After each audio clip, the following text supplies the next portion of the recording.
Hi, everyone, and welcome to episode 251 of our Tick Bootcamp podcast. The title of today's interview is Sam's Spoons, an interview with Sam and Carrie Perry. My name is Matt Sabatello. My name is Richard Johannesson. So this is one of the most powerful interviews we have for a story of hope and inspiration. Sam was so sick that she couldn't remember how to navigate her own neighborhood. She was going through red lights. She had debilitating brain fog and cognitive issues, and she had severe chronic body-wide pain for many years. She first got sick when she was 16 years old in high school, and she was treated through a team of doctors at Turnpaw Health and Wellness Center in collaboration with her mom. As Sam got older, she transitioned her care into her own hands, and today she's an independent 23-year-old young woman who's living the best version of her life and is healthier than ever. So if you need a story of hope and inspiration, and you're in the throes of it, this is the podcast episode for you, where Sam teaches us a really important lesson, that this is not your forever. You can and will get better. So without further ado, Sam Spoons with Sam and Carrie Perry. Hey, Sam and Carrie, and welcome to the Tick Bootcamp podcast. We're excited to be here. Yeah, thanks for having us.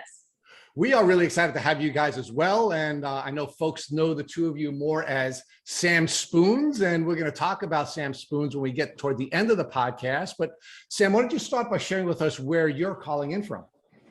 Sure. I am calling in from a cool little surf town called Santa Teresa in Costa Rica.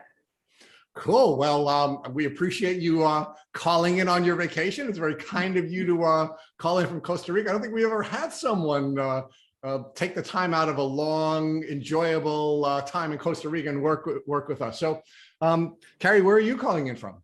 Well, I got to tell you, Rich, first, Samantha is living in Costa Rica. So you'll get to that as we get in this podcast. But I am calling from Enola, Pennsylvania, right outside of Harrisburg. Oh, I'm sorry you're not in Costa Rica, but I guess we all can't live Sam's life. But I guess we're going to learn more about why Sam is in Costa Rica. I thought you were vacationing, and I shouldn't assume, because we know what happens when Rich assumes. It's never good for him. But we don't want to digress, Sam. So, Sam, talk to us about what you're doing in Costa Rica. Sure. I am currently working as a yoga teacher here in Costa Rica. It's not something that I had originally planned on doing, but my path led me here, and I absolutely love it. Oh, that's really cool. So you're a yogi. I am a yogi, yes. That's really cool. So, and Carrie, what do you do in Pennsylvania? Well, in Pennsylvania, aside from running Sam Spoons Foundation, I'm actually a podcaster myself. I am a reformed lifestyle reporter, and I now do a very fun podcast with a former coworker, and we do a lot of multimedia stuff too. So that's what I'm doing. Oh, that's really cool. So we're honored to have a fellow podcaster on, and probably a much better podcaster than us. But, I don't want to digress. We are proud of being the peanut butter and jelly podcast of the Lyme community. So Samantha, talk to us about what it was like growing up. What was it like being Sam of Carrie Perry's world? Be kind, child, be kind. It's a great world. No, it was a beautiful world. I grew up in a happy family. I have 4 awesome sisters. I was so 5 girls? Yeah, there's 5 of us. My dad's. Oh, your poor dad. I know, right? Yeah, I love them all. I grew up in Pennsylvania, was super active. I played soccer since I could walk. I ran track in high school. I was always on the go. One of the most curious children ever. My mom jokes that I came out of the room asking questions because I would cry, but how? That was basically how I cried. So, Sam, talk to us about the enriching environment that your parents created for you during your childhood. Sure. I was in an awesome neighborhood with so many friends and so much outdoors. I was always outside playing, imagining, moving. I would drop my backpack off at the stoop at the end, or when I got off the bus, and just run and play in the backyard all day. They really gave me the space to explore the things that I wanted to explore. I was so into soccer, and I was super nerd. I loved science and math and reading and things like that. So they really gave me the space and the tools to be curious, be a learner, and be a mover too. So talk to us about what it was like to be Carrie's daughter, right? Your mom was a media professional. So what was it like to be the daughter of a famous media professional? Well, it was fun. She's known in the community, Carrie Perry. I mean, it has a ring to it. Come on. Sure does. Yeah, she's well connected in the community, and everywhere I went, I used to not like going to the grocery store with her because we would be stuck in conversations all the time.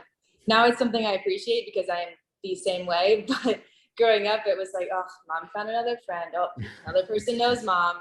She's well connected and well loved. Yeah. Well, and the other downside to having a well-connected and well-loved mother is you couldn't get in trouble without somebody ratting you out. Oh yeah. I was a pretty tame kid, but I think because I had to be. So Carrie, talk to us about Sam. What was she like as a child? She was such a fun kid. She was the kid who was so content with a piece of paper and a crayon or Play-Doh or walking around, and picking up rocks. She was an explorer and she loved books, like from just a young age. She'd put herself in this huge basket that we had of books, and she'd sit in the basket and she would just leaf through them, whether she could read or not. And that was just her. She just had a zest for life. She had a zest for learning, and anything that Sam has done, she does it at like 200%. And we laughed that one summer, every single camp that she attended, even a camp that was for field hockey, which she had never picked up a field hockey stick for before, she was camper of the week. The entire summer she'd come home and she was camper of the week. And that was just Sam. She just has always been such a vibrant, fun-loving, intelligent, beautiful person. So Carrie, now tell us about your community, right? You folks are in the Lyme Belt, right? Pennsylvania actually has the highest Lyme disease rate of any state in the union. You've passed New York and Long Island in particular, where Matt and I grew up. So talk to us about what you knew about ticks and tick diseases during Sam's childhood, and what steps, if any, you were able to take to protect her from coming in contact with ticks. I admittedly didn't know much at all. And primarily because I had one friend that had been bitten by a tick because she was at a cabin at her family's house in her early 20s. She became incredibly sick, and then she found wellness. Beyond that, that's the story that I knew about someone getting sick from Lyme.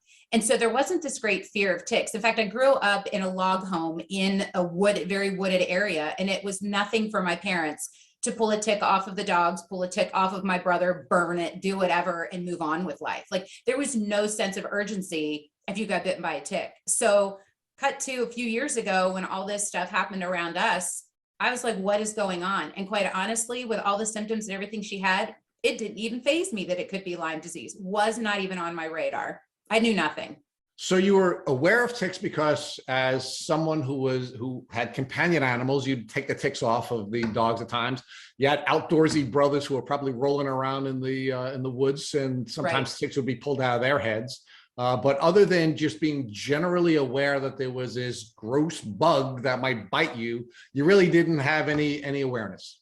No, I mean, as I know what I know now, I mean, I was like a neophyte. I knew nothing, absolutely nothing. So Sam, you were a smart kid, reading books even before you could read, sitting in the book basket. You love science, so you're a good student and just generally a geeky kid, right? So you were very much invested in your education. You were living in a household with parents who offered you all kinds of opportunities and enrichment. So what did you know about ticks and tick diseases when growing up in the Lyme Belt, in the state that has the highest Lyme disease rate in the country? What did you learn from either school or from coaches or from camps or from any other place? I know your parents didn't know a whole lot, but any other place, what did you know about ticks? Well, it seems absurd because you just said I lived in the Lyme Belt, but I knew nothing. I had pulled ticks off of me as a kid. We'd find them in the shower, pull them off, whatever. I had no idea they could make you super sick. I really didn't know anything. So if you think back to your childhood, how many times do you remember pulling ticks off of you when you were either in the shower or coming back from camp? Or how many different times do you think you were bitten? That you would know. Yeah, that I would know of. That's the key. But at least a handful of times noticing them on me. I know my sisters had them more than me. I guess maybe I never didn't notice them, or they didn't like me then as much. But yeah, at least 5 to 10 times. So Carrie, do you remember taking ticks off of your children and Sam in particular during her childhood? I really don't, because she must have just found them, in the shower after she took off play clothes or her athletic clothes and handled it. I remember our other daughter freaking out one time because she found a tick in a place that it was no tick should go. And she was flipping out about that one, or there was a tick that they found in the bed, trying to nestle up to them. But I never had to pull a tick off of any of my children. Never one time. Now, Carrie, during the course of your children's childhood, did you have any companion animals, dogs, cats, any kind of indoor, outdoor animals? We always had dogs. We've always had dogs. And were the dogs coming in at times with ticks on them that you had to remove from the dogs? Oh yeah. And I remember having them on, the preventative medicine, but I foolishly didn't know that, okay, if the dog gets, bit by the tick, it will protect the dog for the most part, but the tick is still sitting on the dog, it's still coming into the house. So, yeah, I took them off lots of times and they were usually engorged ticks. So Carrie, I have 4 children. We've always had dogs and cats. And one of the things that I was always anxious about as a tick woke dad is that my kids are always laying all over the dogs and laying with the cats, and the cats and the dogs are in bed with them. And were your 5 daughters similar in the way they interacted with your companion animals? Our dogs are our children. Our dogs are like another sibling. Our dogs are pathetically not treated as animals. They're just these 4-legged furry things that just happen to look a little different than us, but they're like the same thing. We adore them. So yeah, they're up against us all the time. So they're sitting on the couch with you and they're sleeping in bed with your kids and doing all those kinds of things. I would, again, same thing with my family, even now, right? So, so you didn't see that as risky behavior, right? It's not something that, you'd see as risky. And one of the things I'll share with you is I recently took a picture of one of my children who was home from college in bed with the dog sleeping with her. And we posted the picture on our Instagram. There are all kinds of people that accuse me of being a bad parent. So my goodness, it's can't win them all. Course, but it is a dangerous activity if you're not taking proper precautions, right? If you're not aware and you're not checking and you're not properly protecting yourself from this. So all right, so we now have this environment where we have this beautiful kid, Sam, who is easy to parent and she's easy to get along with and she's really engaging in developing herself athletically and intellectually. And what was your goal, Sam? I mean, where did you see yourself as you were growing up in Pennsylvania as the child of Carrie Perry? I think at that point, I wanted to go to medical school. I wanted to be a doctor. I wanted to first play soccer or run track or both in college. I felt super motivated and wanted to explore those opportunities. And yeah, I wanted to be an orthopedic surgeon. I had been shadowing some orthopedic surgeons, a really awesome trauma surgeon. And I thought, yeah, I want to do that. That's my goal.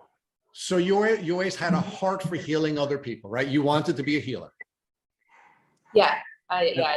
And of course, you're a science geek, so you also wanted to develop that part of your aptitude so that you can help other people heal. Oh yeah, I wanted to understand it. I wanted to understand the human body and why it does the things it does, and use that knowledge to help other people. So Carrie, what kinds of things Sam started to mention this, what kinds of things were you doing to help Sam to pursue this vision that she would become an orthopedic surgeon? Well, Sam was in the gifted programs of school, so she always had enrichment, and she had some really cool opportunities being in Pennsylvania and being near university or being near UPenn. She had some cool opportunities to do. It was actually called Perry Outreach, ironically, and it gave her this incredible opportunity to spend a day with like-minded professional women who are biomechanical researchers and orthopedic surgeons. And these young women were able to go in and learn about both of these professions. She did that because of the line of work that I did and had connections with our local Penn State Hershey hospital. She could go in and shadow a doctor. We just tried to open up as many doors for her, but it was just as much her responsibility to be excited about doing them and wanting to do them than me pushing her to do them. I just kind of took her lead, and then as a parent, developed what I thought would be helpful for her. So Sam, when did your symptoms first begin to surface? The symptoms you now know to be your Lyme disease symptoms? So I was doing winter track. I remember I was training super hard and still going to soccer practices when I just turned 16.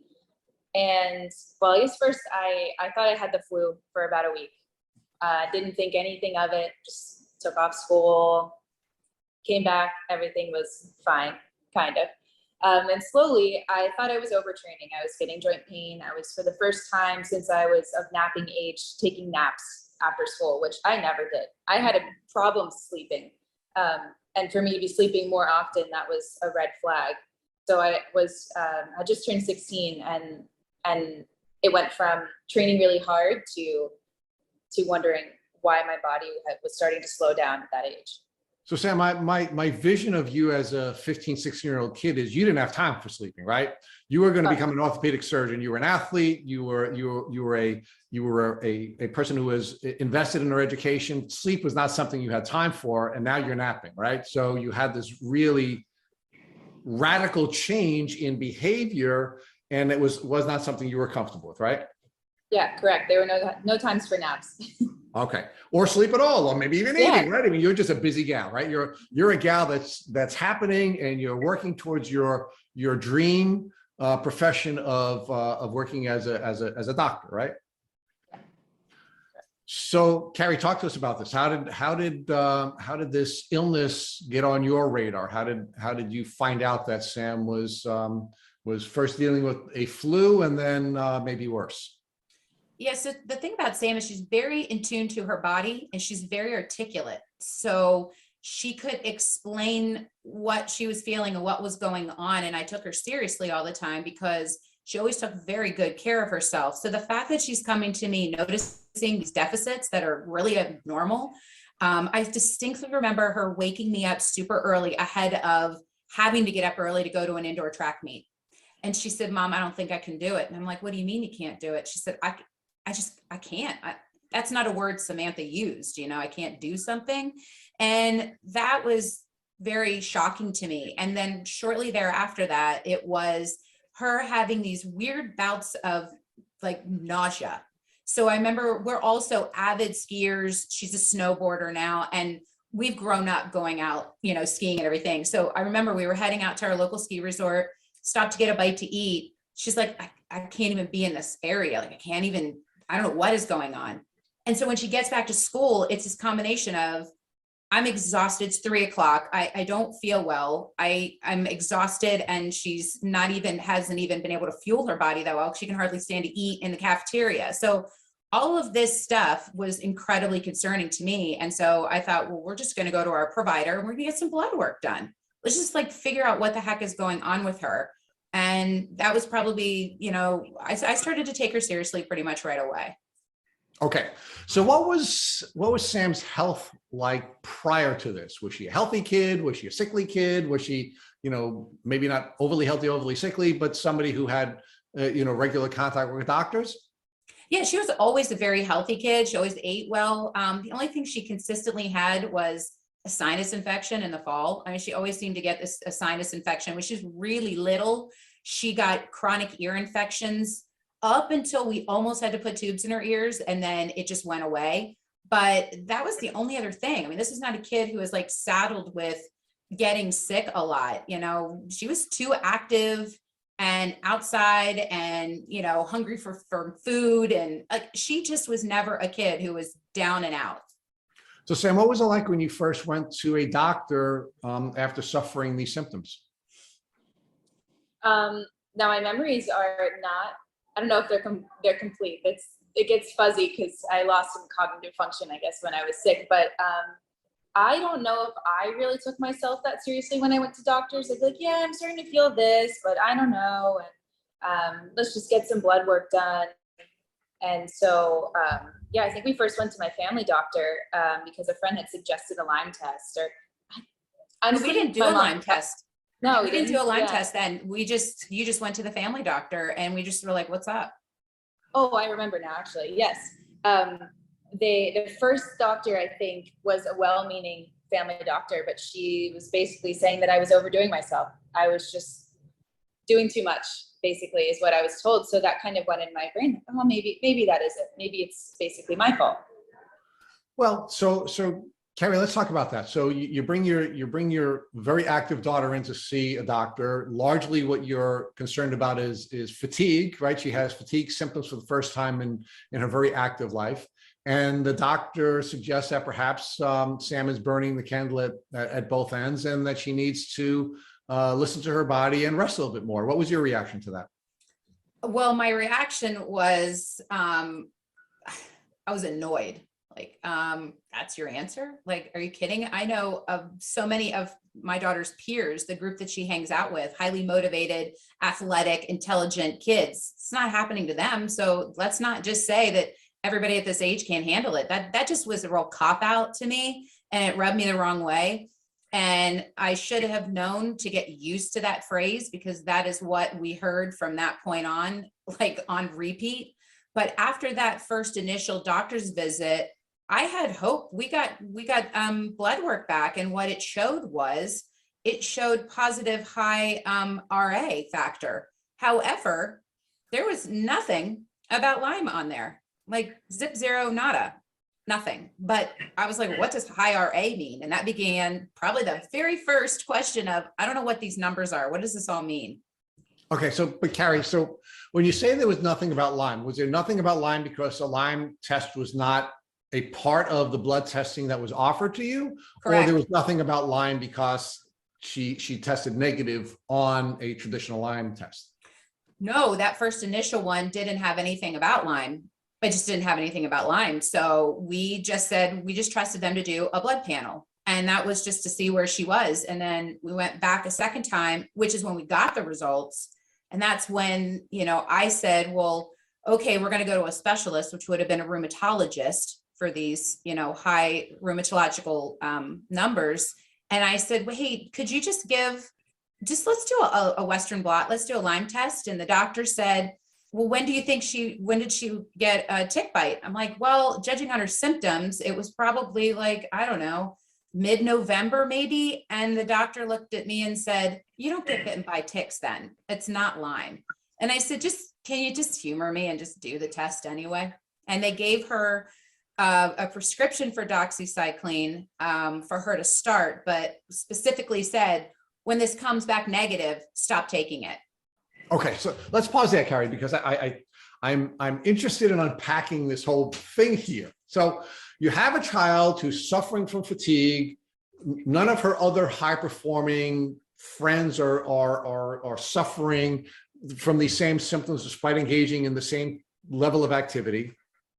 The doctor says, but that's what it is. She's just not, I guess, resting enough. You reject that, right? Mm-hmm. You now want to look at the blood test. You look at the blood test, you see something that's a little off, but not a whole lot. And you now ask for a Lyme disease test. Why'd you ask for a Lyme disease test? And what made you think that?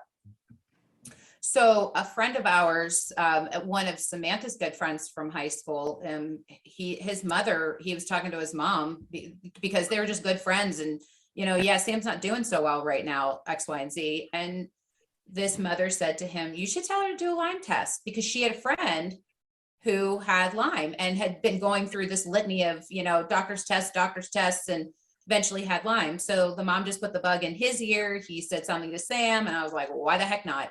So we did. That was about how it was.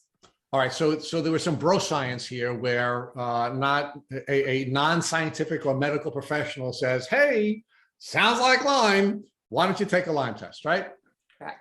So what was your reaction to that, Sam, when a friend said, sounds like Lyme disease, why don't you get a Lyme test? And my mom's recommending to your mom, because that's what these moms do, that you take a Lyme test. I mean, this is a very good friend, and his mom is a good friend too. So I thought, okay, it wouldn't hurt. Thought sure. So what was your reaction when you first heard Lyme, Sam? I mean, was that something that scared you? Was that something that you didn't react to? Or was it, what was it? What was your reaction when he said, take a Lyme test? It wasn't scary. I think I knew a friend's dad who had Lyme because he had a bullseye, got antibiotics, was fine. So that's all I thought it really was. If I had it, I would get antibiotics, be fine, just like strep throat or a sinus infection. So I thought, cool. So Carrie, what was your reaction when Sam came home and said, hey, one of my friends thinks I should take a Lyme disease test. What was your reaction? I am seeker of whatever I can. I'm, like find out what's wrong. So to me, it was not a big deal. Okay, well, let's just go get it. And again, I did not know what Lyme meant. I mean, that was ignorance is bliss at that moment, like what I know of Lyme now, it'd be like, but I don't have those feelings at that time because it doesn't really resonate with me. Again, it was like 15 years prior that my friend was sick and recovered. And in that amount of time, I had known no one else who had anything with Lyme disease. So it was well out of my radar. So Carrie, what happens next? You now go forward with the Western blot, and what happens after that testing? So she gets a negative test, but we can't understand why she has a high white blood cell count, and she's got this RA factor going on, rheumatological issue going on. So they say, stop taking the doxycycline. She stops taking that happily because she's outside trying to run track and feels like she's on fire, when you take doxy outside in the sun.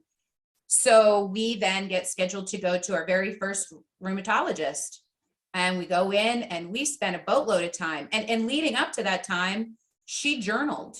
She was journaling what her symptoms were, because they weren't always the same every single day, but they would at least provide some sort of consistent evidence that something is continuously going on. And I said, bring this in. This will be great. And you're not have to commit it all to memory. So that was our next step, was to go in front of this rheumatologist. So Carrie, I want to talk to you about the doxycycline. Yeah. How much doxycycline did the doctor prescribe, and for how long did Sam take the doxy? It was 250 milligrams twice a day she took them for 5 days. I don't remember what the length of the prescription was. I just know that from the time she got the prescription to take it and the time we got the negative test and we're told stop, it was just 5 days. So Carrie, when you were talking with the doctors about the testing, did the doctors ever suggest to you that even under the CDC guidelines that the testing was only supposed to be one consideration when determining whether or not somebody should be diagnosed with Lyme disease, and that perhaps this negative test was not definitive, and that you may consider keeping your child on the doxycycline for a longer period of time? Not at all, not even remotely. And that wasn't just with the primary care provider. That was then when we went to a rheumatologist who gave me a CVS scroll of all the other blood work to be done, including, for leukemia. There was not a secondary follow-up Lyme test on that either. Okay, we're going to get there in a second. Let's stay with doctor number one, Sam. So you're an athlete, you're running track, you're given this medication, doxycycline. What did it feel like to take the medication? Oh, I remember I hated it. Like my mom said, I was in the middle of a track season, and that's all that mattered to me at the time, pretty much. And I couldn't stand to be in the sun because it felt like my face was burning off. And I was like, I cannot wait to stop taking this. This sucks. I don't like it. Was the doxy causing you to have any stomach issues, or did you have any other reaction to the doxy, or was it just the reaction that you were getting in the sun? I don't remember. I was having other symptoms like the nausea and stuff, so I don't know if that was exacerbated by the doxy or something I just already had. But my worst complaint was the reaction to the sun and the sensitivity. Okay.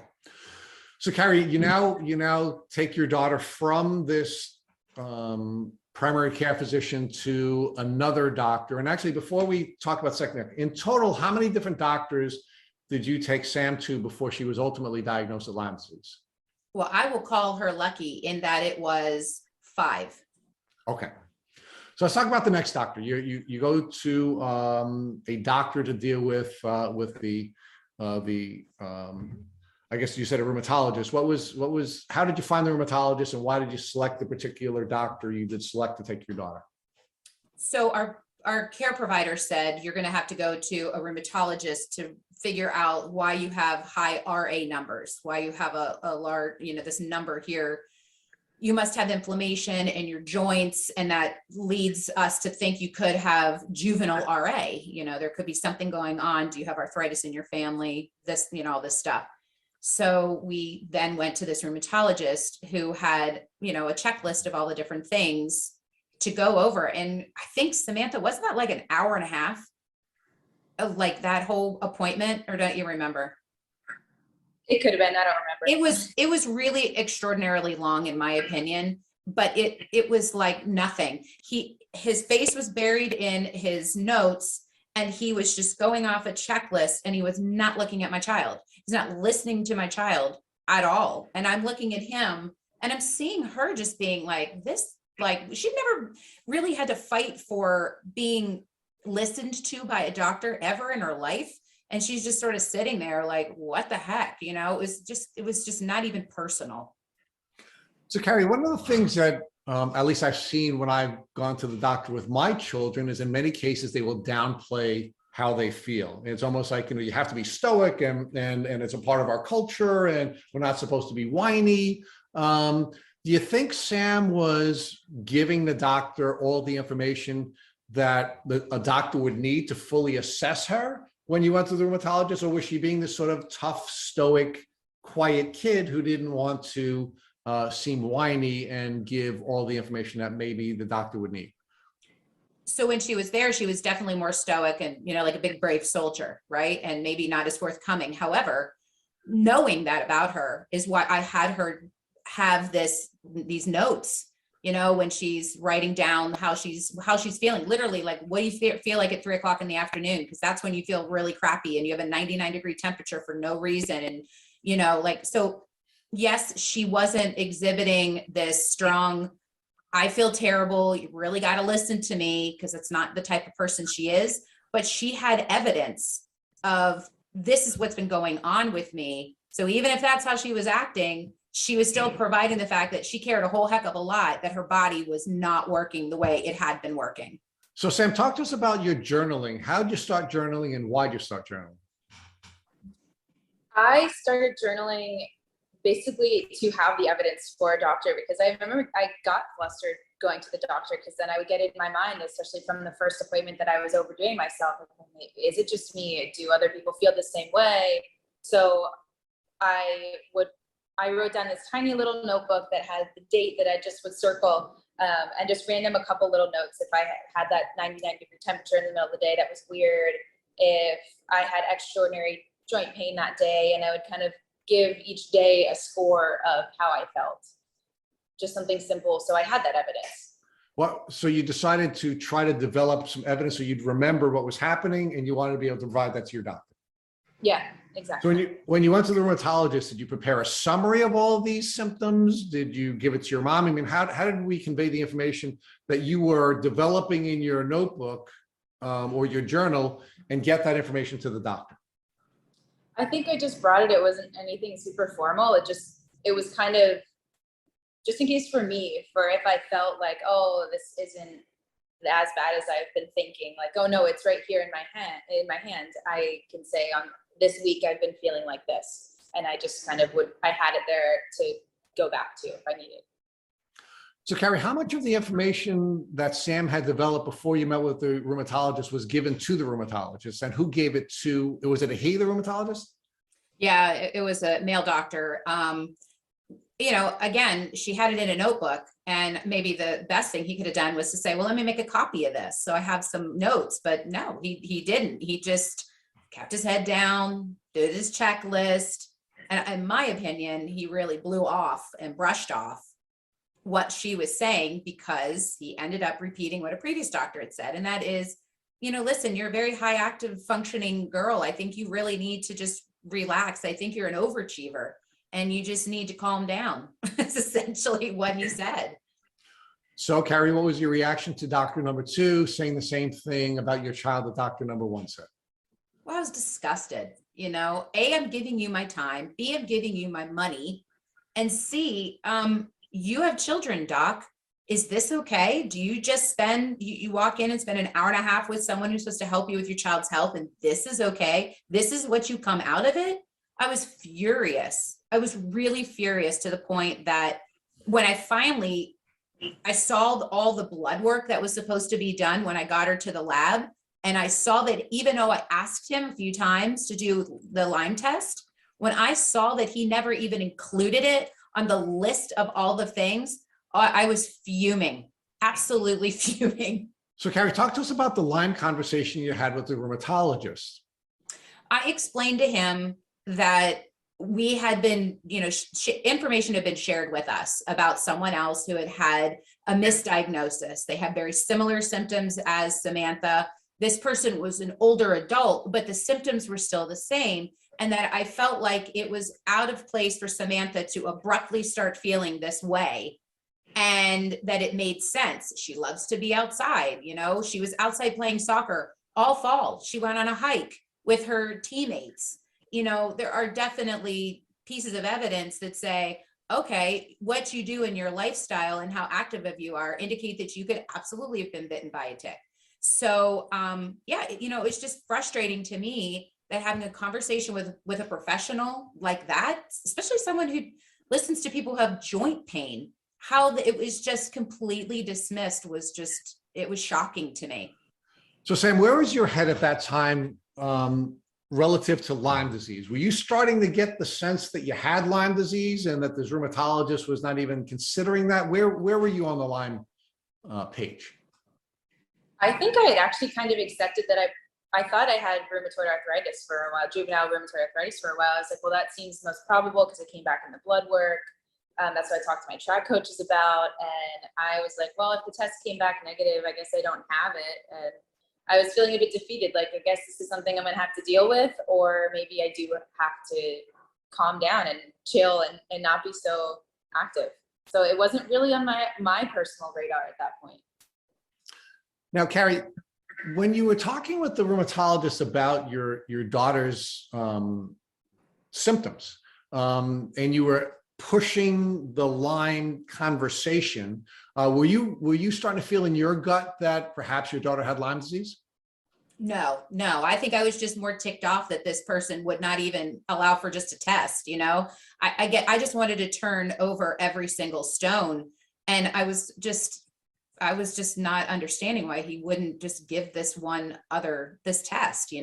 I still did not have it in my thought that this was Lyme. I was not educated enough to know that this was Lyme. I just still didn't understand why he wouldn't let her take the test. But Carrie, she had already taken a Lyme disease test and she had tested negative for Lyme disease test. So why were you as the mom pushing so hard for another Lyme disease test when she already tested negative? Because I guess maybe there was my instinct. I don't know that I have the exact answer, but there was just an instinct of, not all tests are correct the first time. I mean, women take pregnancy tests. They show up as a negative, but hey, there's a baby. I mean, tests are fallible. And I didn't even know at that time how bad and how archaic the Western blot is, but I still knew enough that I was not convinced that she received the proper test, that it was a correct diagnosis on that end. I don't know. I don't have an exact answer for that. And maybe it was a little intervention telling me I needed to keep picking away at it. I don't know. No, I mean, mom instinct. That's what I'm really trying to drill in on with you, because it sounds to me that, one of the things that's going to happen, of course, not just as parents, but as people generally, is that when we learn about something new, we're going to, and it's on our radar for the first time. It's like, buying the yellow shirt that no one else had. And then all of a sudden you see the yellow shirt everywhere, right? I mean, the reticular activation system is now triggered and you're starting to now notice things that you didn't notice before. So Lyme is starting to become something you're learning more about and you're noticing more about, and your mom instincts are going off, and now you're asking for something and the answer is no. So I'll tell you this too, Rich. I was working in my job, and like I said, I was doing a lot of segments with medical providers at Penn State Hershey. And anytime I was in front of anyone, could have been a foot doctor, it just didn't matter. My mouth was running about my daughter is not well. This is the kind of symptoms. Like, I probably annoyed my crew so completely because any opportunity I had to talk about what was going on with Sam, I took, because I felt like somebody around here is going to go, hey, you know what that could be, or you could go check and talk to this doctor. And it was interesting because a woman that I worked with had a very similar situation, and she had West Nile virus. So I was still constantly picking away at things that didn't make sense. It was like, I'm trying to solve a mystery here. So Sam, what's the next doctor you go to after you're failed by the rheumatologist? The next doctor I went to was a pediatric, It was the neurologist. the neurologist, that's right. This one's funny to me now. But basically, I always say the doctors are well-meaning because I think they are, but she referred me to an eating disorder clinic because I was having the nausea and I felt, one, treated like a kid, a smaller child. I was 16 at the time. Like I just didn't want to eat because like I was a defiant small child. So I guess she thought I had anorexia or an eating disorder or something, and that's all she really saw through. So at that point, that was kind of a laughing matter because I knew that wasn't it. So Carrie, doctor number 3 is a neurologist. Why did you go to a neurologist after the rheumatologist? Because she was also feeling kind of spacey, she said. Like, that's when she was starting to feel like focusing was weird. She also would say to me, my hand hurts when I'm holding my pencil. Like, I'm achy with my, do you remember that? Do you remember that, Sam? Like your hand, it was bothering you when you're holding your pencil. So there were some things that were going on throughout the body that I thought could be neurological issues. She was also having headaches. And, again, every month was so full of fun and exciting new symptoms. And some would still be with us from the previous month, and some were away, and there were new ones. And so we went to this doctor, and, she treated us like the rest of them did. Like, I don't know what to tell you, it's in your head. So Sam, you're having these migrating symptoms, which of course is common with people who have Lyme disease, right? It's one of the reasons why in many cases, people with Lyme disease are thought to be suffering from mental illness because they have a different symptom every day. Were you telling all of your doctors about the migrating symptoms, or were you just telling the specialist about the particular symptoms you were suffering from that were a part of that specialist specialty? I believe I was telling them all of the symptoms. I mean, I would start with like, yeah, these are the symptoms that you should be looking at because it's your specialty, but also these are going on and I don't know if they're connected, because I truly believe I was interested in medicine. The human body is connected, and I could see that from a lower education standpoint.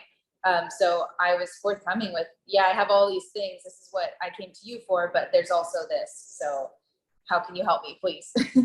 So Sam, talk to us about how you felt when you were seeing all these doctors. Right? You wanted to be a doctor yourself. This was an opportunity to go on a number of different field trips to meet with other professionals who were practicing in the area where you were going to practice. How'd you start to feel about this profession that you wanted to enter?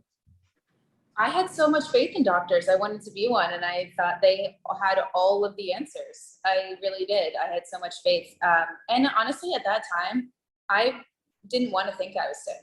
I was kind of in denial, like, no, I can still do this. I'm not that sick. We're going to figure this out, but I'm still living my life. Right. And of course you wanted answers about, you wanted to be healthy. You wanted to be the young athlete that you had been before. You wanted to continue to be successful. So when doctors are telling you you're fine, you're happy to be told you're fine, right? Right. Yeah. So Carrie, tell me about, the mom's perspective, right? Your daughter has these migrating symptoms. She's the always healthy, always energetic, always, capable kid. And you're going from now one doctor to another doctor to another doctor, and you're not getting any answers. So what is this like from a parent's perspective? Super frustrating. I mean, and I was losing my filter with each doctor. When that particular doctor's office called to say, we want to schedule your daughter with an adolescent eating disorder clinic, I said, take her files and put them in the trash and don't ever call me again. It was just that simple. Like, shame on you that you're going to put upon something as serious as that so quickly and swiftly. You didn't hear my kid at all. I was livid about it. And I grew much more frustrated that I was not, as a parent, finding the answers for my child. I mean, like, that's what we do as parents. We fix, we solve, we put the Band-Aid on, kiss the boo-boo, and we move on. And I'm now in a place where I feel really alone in trying to find answers for my child's crazy, weird symptoms and up and down illness. So, Carrie, how is your relationship with Sam? Sam wants to be fine. She wants to go back to living this rich life that she was living, and you're not so sure that she's wise to do that. How is your relationship with Sam? I trust Sam, and I always trusted that she was doing the best she could at the time for her body and herself. If she told me, I need to sleep in this morning, I'm exhausted, I trusted that that was going to be okay.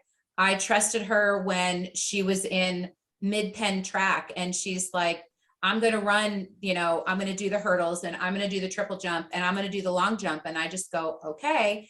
But then I also was there when she was losing it, physically couldn't handle it and feeling like she's letting herself down and her team down. And I just look at her and I go, we're going to be okay. Like, I love you. We're good. It's fine. But I have a lot of respect for Sam, as a mother-child relationship.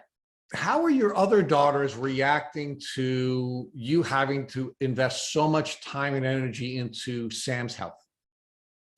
That didn't show up till later because, either I'm in it and oblivious to it and don't have time to see that they need extra support. It's pulling mom away. Yeah, that's probably what it was. I just had kind of blinders on. So Sam's sister, closest in age to her, is 22 months younger. And then the next one down is 6 years, right? So the baby of the family she was fine. She didn't really get it. She didn't see it, but it was really her sister, that was really close in age to her, 2 years younger in school, who was, at times struggling with the fact that I had put a lot of attention on Sam and a lot of conversation with even other people was about how is Sam doing? Do you guys know what's going on yet? Or conversations with my husband, Sam's dad, the kid's dad saying, what are we going to do? I'm so frustrated. Yeah, I think it was hard on my kids for sure, but it really didn't rear its head for a little while after that. I don't know if the kids were patient, waiting for things to die down or what, but it didn't catch on right away that they were really struggling with what was happening. How are Sam's friends and teammates dealing with Sam's developing symptoms, especially since she started to perform at a less successful rate athletically? It was tough because first of all, we didn't know what to say what was going on. And I only trusted a few of the parents that that we kind of all grew up together. I only trusted a few of them to let them know what was going on, because again, I didn't really know what was going on. And so I was not interested in retelling the story of what was going on with my child constantly. I just kept saying, we're not sure, something's going on. We're trying to figure it out. And I think for the most part, her teammates didn't say much to her at all unless she spoke of it. And Sam is a much more reserved person. And so she didn't really say anything about, I don't think she even spoke to her friends much about what was going on unless it was her closest friends, that was it. All right. So Sam, you now have a doctor who is essentially suggesting that you're mentally ill, that you need to deal with a potential eating disorder. Did that cause you to lose any confidence in yourself? That particular doctor, no. I honestly was just like, yeah, she doesn't understand me. That one didn't work. Move on. It was the next doctor that really got to me, actually. I think we went to see another rheumatologist, and she basically suggested that I go to a pain camp for young people, a juvenile pain camp. And that was something that kind of broke me a little bit, thinking that at 16 years old, I just had chronic pain that I was going to have to deal with. So Carrie, what was your reaction as a mom to a rheumatologist telling your 16-year-old daughter that she needed to go to pain camp? Well, as I've suggested to you before, that as these doctors keep saying these things, I lose my filter. So I was pretty ripped off and mad. And I just looked at her and I immediately lost respect for her. I wanted to punch her in the throat, if I'm going to be honest. And she handed Sam a pamphlet, like, here, go to the Girl Scout camp this summer. Kind of was so, the way she did it was so like not a big deal. She hands her this pamphlet and Sam's sitting there in the end of that examining bed. And I just take it out of Sam's hand and I handed it back to her. And I said, she could teach pain management at this point. And with that, we left. Samantha might've been slightly mortified because I was losing my pleasantry, but that was when she says that was when she broke. She walked out as we were literally crossing the threshold, leaving that facility. She was in tears. That's the first time she left a doctor's office in tears. And I said to her, you can cry. You have every right to cry. I'm still on this. You are allowed to be sad and feel weakness at the moment. I got you. We're going to get to the bottom of this. It's going to be okay. So Sam, you had a lot going on at that time. And I did ask your mom before we got to this next doctor, and I neglected to ask you, how are things going with you and your siblings? Were any of your siblings beginning to suggest that, perhaps you were taking too much time and energy and money from the family? And how are your friends and fellow teammates reacting to your declining performance in athletics? So my sisters, I can think of one in particular, my immediate younger sister, we're best friends now, but she was not always believing me. And she was a bit insecure about how much time and energy I was taking up within the family. So she felt a little bit slighted, and that caused kind of some distance with us. We didn't get along that much growing up. So I think that was really tough to not be believed or to be shoved aside, that I was getting special treatment and things like that from my sister. But my teammates and my friends were at that point really nice. My coaches and my teammates were so accommodating, and they knew how much work I had put in to be at that stage of the athletics. And when I was in my senior year of high school, I just loved my teams, and they let me participate as much as I could. They celebrated as much as I could. I remember when I played soccer, I would start, and when I scored a goal, it would take me off to rest. And all I had to do was put my hand up, and my coach would take me out. And if I wanted to be in, he would put me in. So my teammates and my friends were really awesome. I didn't always share everything with my friends because I didn't really understand exactly what I was going through. But my closest circle, even though they didn't understand either, they were definitely there for me. So Carrie, you've now been through 4 doctors and the filter is beginning to drop. The hands are getting ready to be thrown, and we're looking at getting ready to punch people in the throats. Where are we now?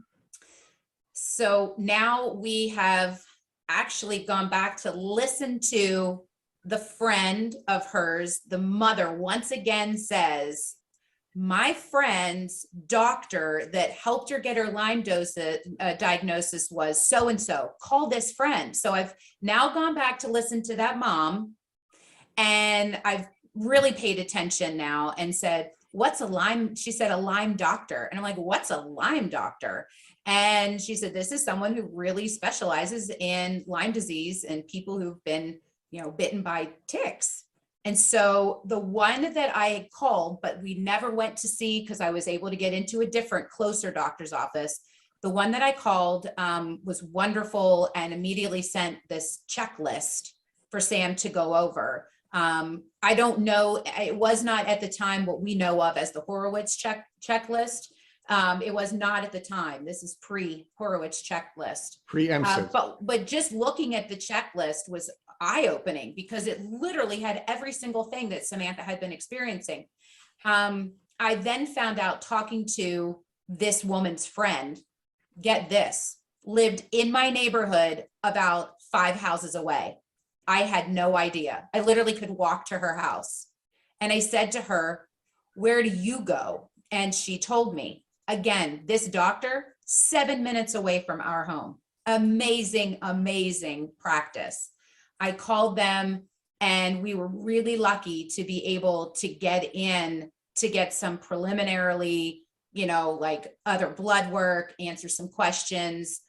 So again, we were able to go from this horrible experience with the second rheumatologist and get in then with someone who at least understood how we can further explore testing for Lyme disease. So Sam, how is this Lyme literate doctor different than all the doctors you have seen before?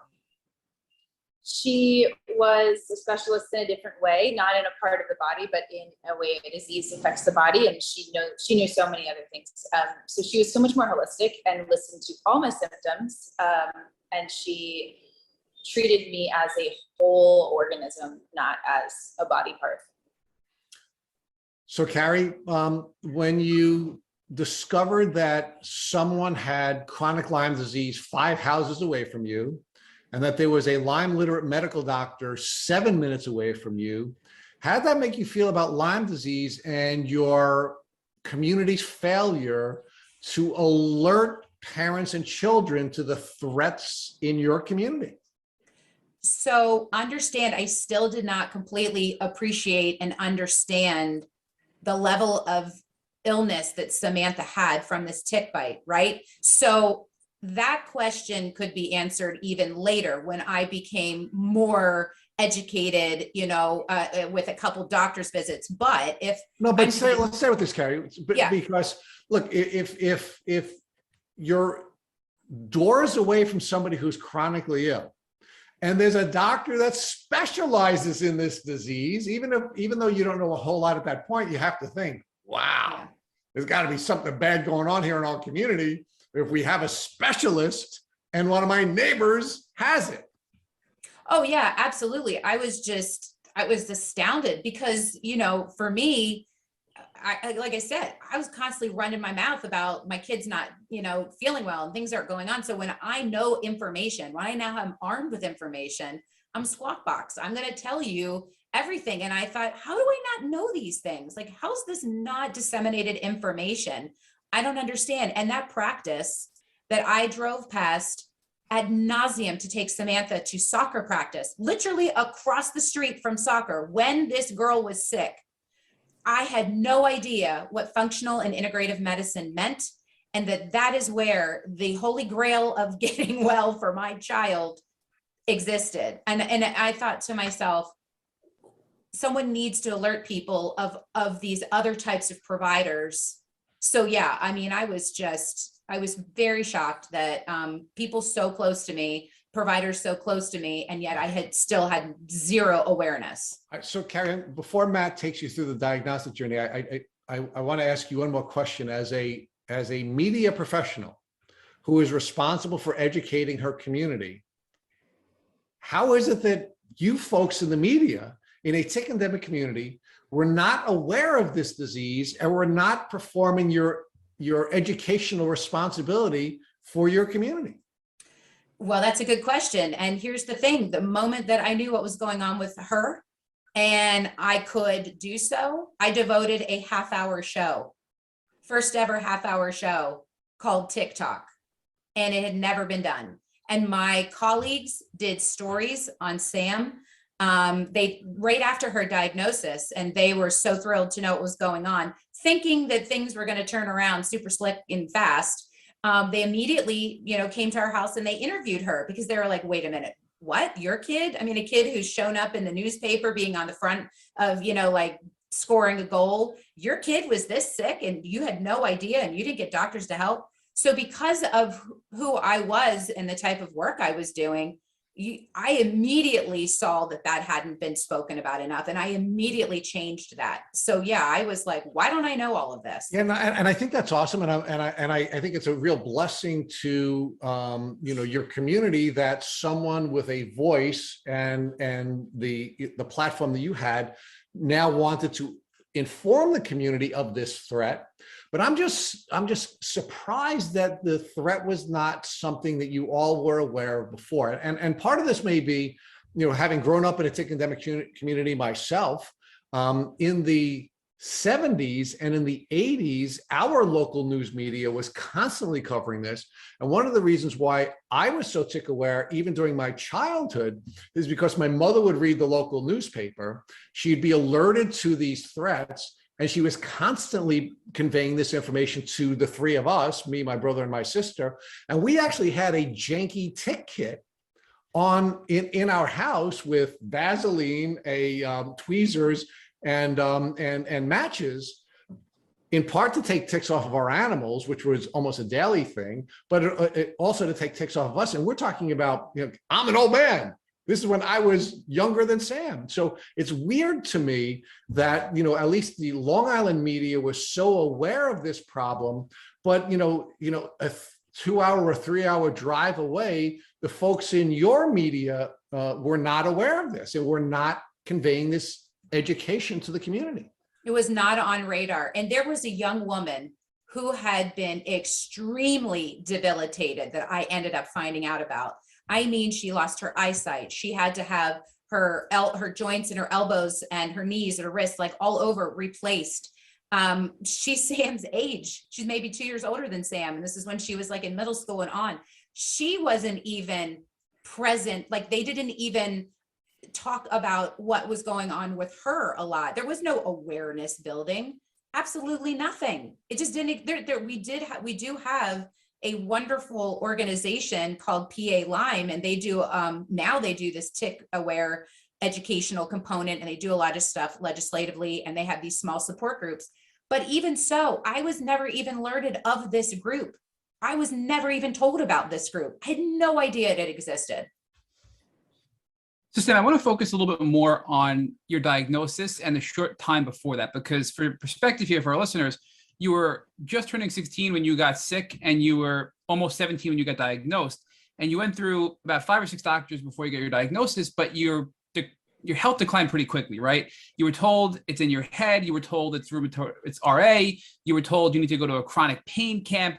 Did you believe you were truly sick, or did you ever have doubts that possibly it was a mental health illness? Oh, I definitely had doubts. I think in my gut, I knew something was sick, but in my brain, there was a little voice that was like, hey, maybe you are being dramatic. Maybe other kids are going through this. Maybe it's not as bad as you think. And I attribute a lot of the fight at that time to my mom, because she believed in me and the symptoms more than I did sometimes, because I could be very quick to say, well, maybe it's just this, or maybe it's just that.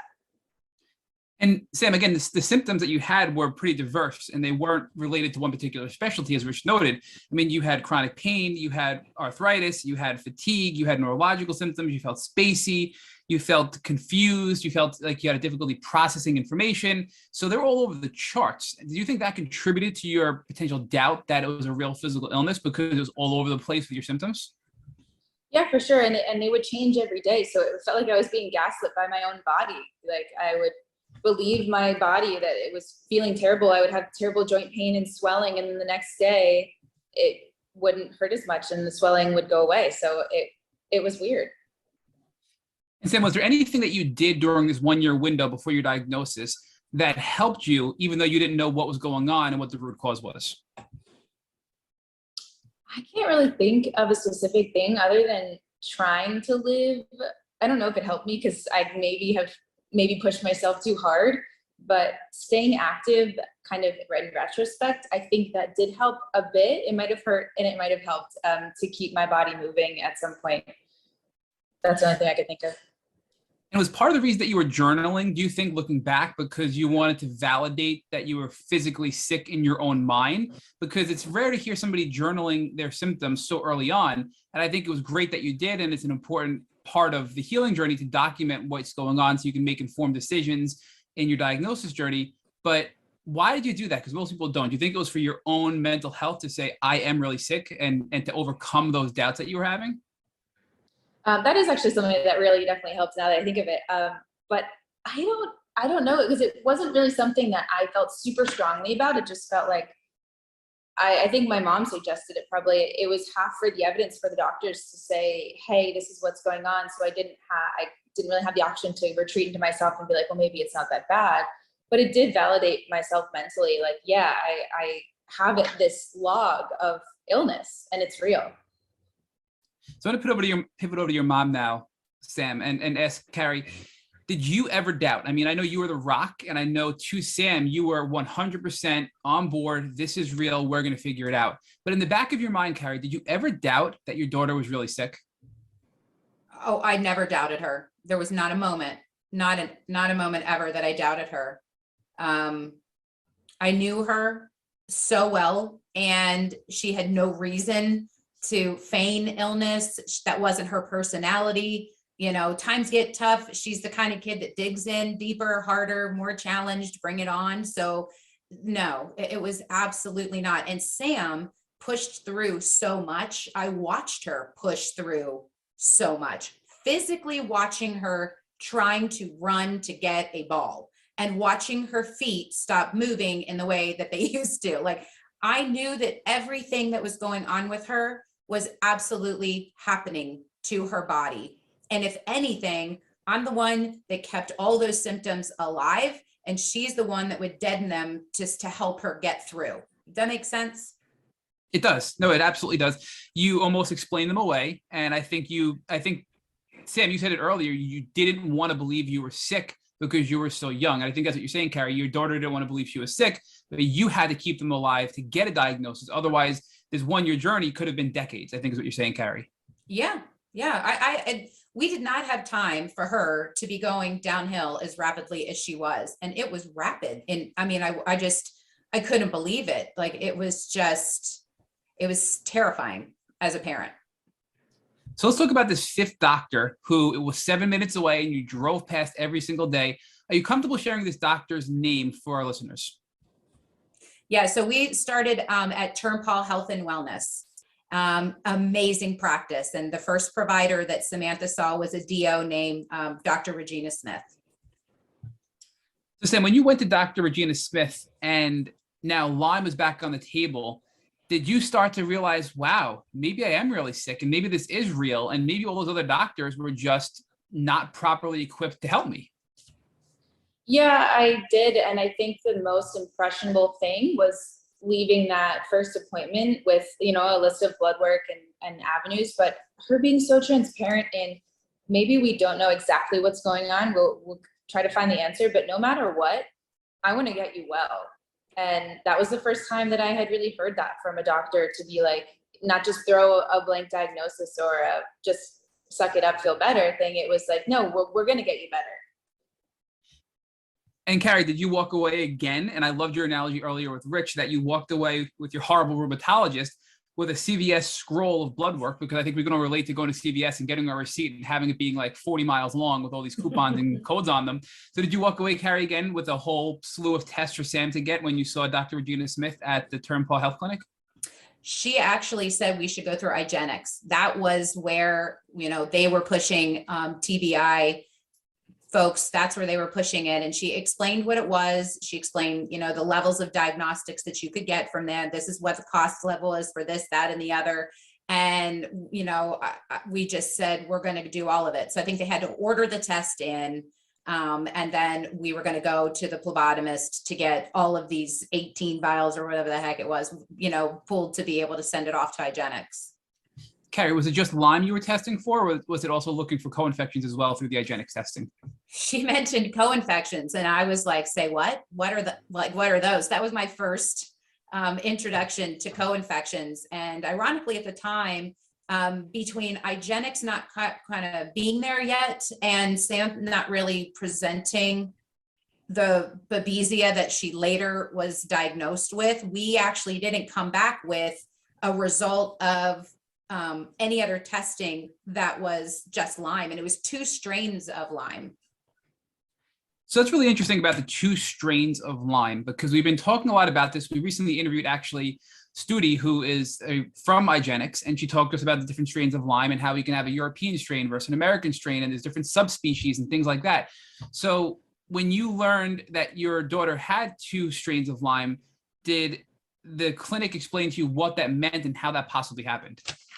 No, we really didn't get any understanding of what that was.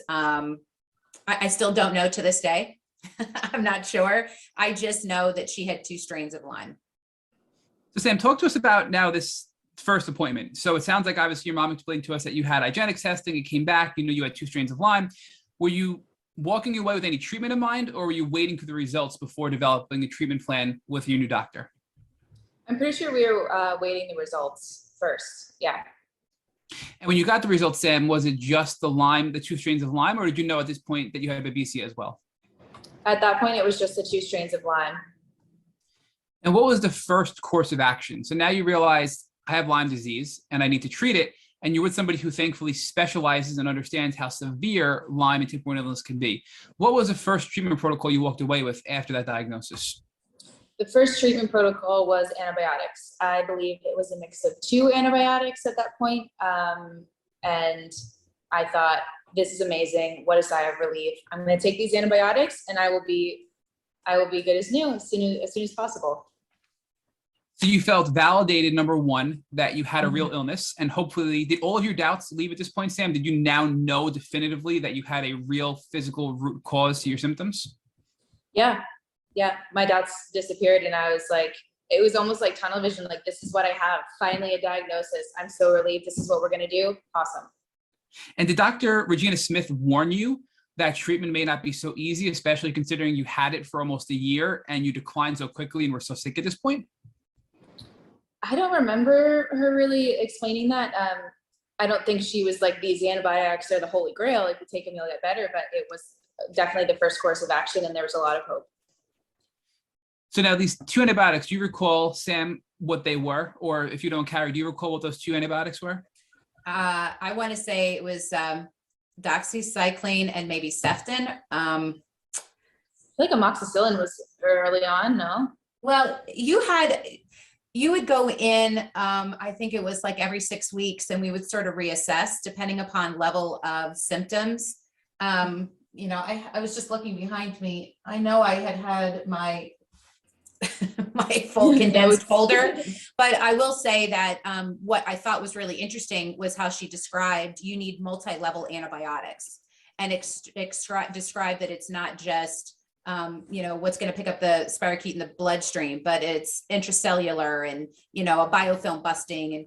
And that was actually a very new talked about concept at the time. And so originally she started on 2 antibiotics and then they added another one and sort of pulsed it in. But during her time with Regina in the practice, she tried multiple different types of antibiotics and also supplements. That was the best course of treatment at the time for her. So Carrie, talk to us a little bit more about that, because I think when we hear about Lyme disease, and especially if people are new to Lyme disease and listening to this podcast, we think of this as a bacterial infection, which is a spirochete like syphilis that's in your bloodstream and it must be attacked and killed for us to get better. But I think there are certain pieces about Lyme disease that we don't realize until we get deep into the Lyme world. And you hit on many of them, pretty much most of them. So the fact that if it's intracellular, and that biofilm have complications for it as well, and it's not just in your bloodstream. Can you just expand upon that a little bit and explain to us what the doctor explained to you and what you now understand that to be? Yeah, so what they explained it as is sort of like the spirochete is going to react to the doxycycline and it might go hide into the wall. It takes its little corkscrew and it hides into the walls. It's kind of like the army that's out and they're all in their fatigues and they hear somebody and they go, shh, get down, right? And they go and hide. So that introduction to doxycycline is going to pick up some of those spirochetes that are still swimming through the bloodstream, but the others that got smart, they went and hid. So then you need the next level of the antibiotic to come in, and that's going to go in and permeate in the cell wall. It's going to do something different. It's going to kill those off there. So, and then of course the biofilm buster would be, the spirochetes that had their little force field around them to protect them. So I look at it as the antibiotics being a form of an army, and the way in which who they're attacking, which would be the spirochetes, how they react, and it's the same that when she'd go off certain antibiotics, the spirochetes, she'd have a spike in symptoms because the spirochetes that were still alive would come back out again. They were sort of hiding and dormant. And they would kind of rear their head, just like the soldier who is lying flat in the ground until, his lieutenant, they say, okay, lieutenants, you can get back up. They all get back up again. You didn't realize there was still a whole lot in the army that was left that you got to fight. So I don't know if that analogy helps. It always helped me. No, Carrie, I think it's brilliant. And in my mind, I'm imagining war and different antibiotics, one of them being an air raid, another one being a ground invasion, another one being cyber warfare, another one being busting up an underground fortress, right? And all these antibiotics are doing different things in the war, and that's how you're going to get all of your enemies out of that area, right? And that's a really powerful analogy. But you did also mention that when Sam was going through this treatment, the symptoms would spike because you're now activating these things, you're killing them off, and then of course you have toxins as you kill the bacteria. So Sam, talk to us about how you felt when you first started treatment with all these antibiotics. I felt mentally very hopeful, but as the treatment progressed, I would get a step better and then 2 steps worse. I would get rid of one symptom, or one would lessen, and then 2 new ones would pop up, or more would pop up. And it was really confusing to me, because then I would go in, okay, we're going to change it up, more hope. And then there was improvement, and then there was, going backwards. We would change it again and change it again. And I had so many different cocktails of antibiotics. We did herbal tinctures. I did so many supplements and all these things. And it was just kind of a roller coaster of the symptoms varying then, and also the treatment. So how long were you on these antibiotics and herbal tinctures for before you decided to make a change in your treatment plan? 1.5 years. And you recall, beyond the antibiotics, we talked about, obviously you were changing them pretty quickly. You're doing combination therapy, as your mom described. Do you recall, Sam, any of the specific herbs or tinctures or supplements you were taking? There were so many, and they were changing often, and I don't remember. I didn't like them. A lot of them tasted terrible, and I hated the whole experience. Well, I remember we already knew that being on the antibiotics for Lyme didn't seem to be doing much. She was experiencing, so let me just say that she also was clinically diagnosed, before blood work showed she was clinically diagnosed with babesia. They didn't have a definitive blood test they felt confident in, but because of the way she had a clinical presentation, they wanted to treat her. So we added antibiotics that were treating the babesia, and those symptoms started to slowly go away. But the symptoms of Lyme were not really. So there was a time, I want to say, so we're now in her senior year of high school, towards the end of her senior year, that we went off all of the antibiotics, and she did the Cowden protocol. So she was doing all of these antimicrobials and the tinctures, and we were trying to do it that way. And that was a hot mess. So Carrie, talk to us about the Cowden protocol, because we've had a lot of people talk about it on this podcast. And the one thing we hear overwhelmingly is it's a very difficult protocol to follow, because it involves so many different things throughout the day, from tinctures to herbal capsules to herbal teas, that you forget. It becomes overwhelming, and it's very hard to be consistent and continue on with it. So did you find that to be the case as well? Well, she just did the tinctures. We didn't do the other stuff. It was sort of in the beginning phases of what this protocol was like. And it was really just to replace not having, taking all of these antibiotics. And she was on like 3,000 milligrams of antibiotics. I mean, her stomach was getting ripped up, and even the doctor was like, I don't think this is really going to do the trick. And also she was going to be going into college. And I did not want her taking a boatload of all these antibiotics. They were trying to figure out something else. So yeah, this was a bit unmanageable. And the other thing that happened was we had gone on vacation, and during that time, the stress on her body going off of the antibiotics, going on this protocol, she ended up getting 3 strains of strep. 3, like, it was ridiculous. Sam, talk to us about that. So when you went on the Cowden protocol after the antibiotics, what was that like for you? Did you feel any better or any worse? Or, what was going on with you physically at that point? I think that's when I started to get into the thick of it, and in the beginning stages of kind of a zombie mode, that I remember. And I was just kind of like, I'll try it. And I remember getting super sick, and I was like, that was an epic fail. My body just felt like I had absolutely no defenses. Like, I could just get sick like that. And of course, most of the other symptoms were still there. Tiredness, fatigue, joint pain. It was just getting worse. When you had chest pain too. So we were concerned that she was having heart issues. So do you believe that was Lyme carditis, Carrie? No, well, we thought it was Lyme carditis, but what it was the joints across her breastbone were all so severely inflamed. The day of her senior prom, she went to a a juvenile cardiologist, and they ran a massive a massive workup of her heart, everything, stress test, you name it. And he determined with all of, the data in front of him that she had just severe inflammation across the joints in her chest. That was a crazy day because I took her from there to get her hair done and her makeup done, and she went to prom. And we had lined up through one of our neighbors who is an ER physician that if she needed to have a port put in, that if it was determined that she had issues, that right after prom, that's where she was going, to the ER, and she was going to have that taken care of that night. It's crazy. When you say a port put in, do you mean a port for IV antibiotics because you thought it was Lyme carditis? Correct. Okay. So Sam, I mean, is it fair to say that you were worse off after the antibiotics when you began the Cowden protocol than you were when you started the antibiotics?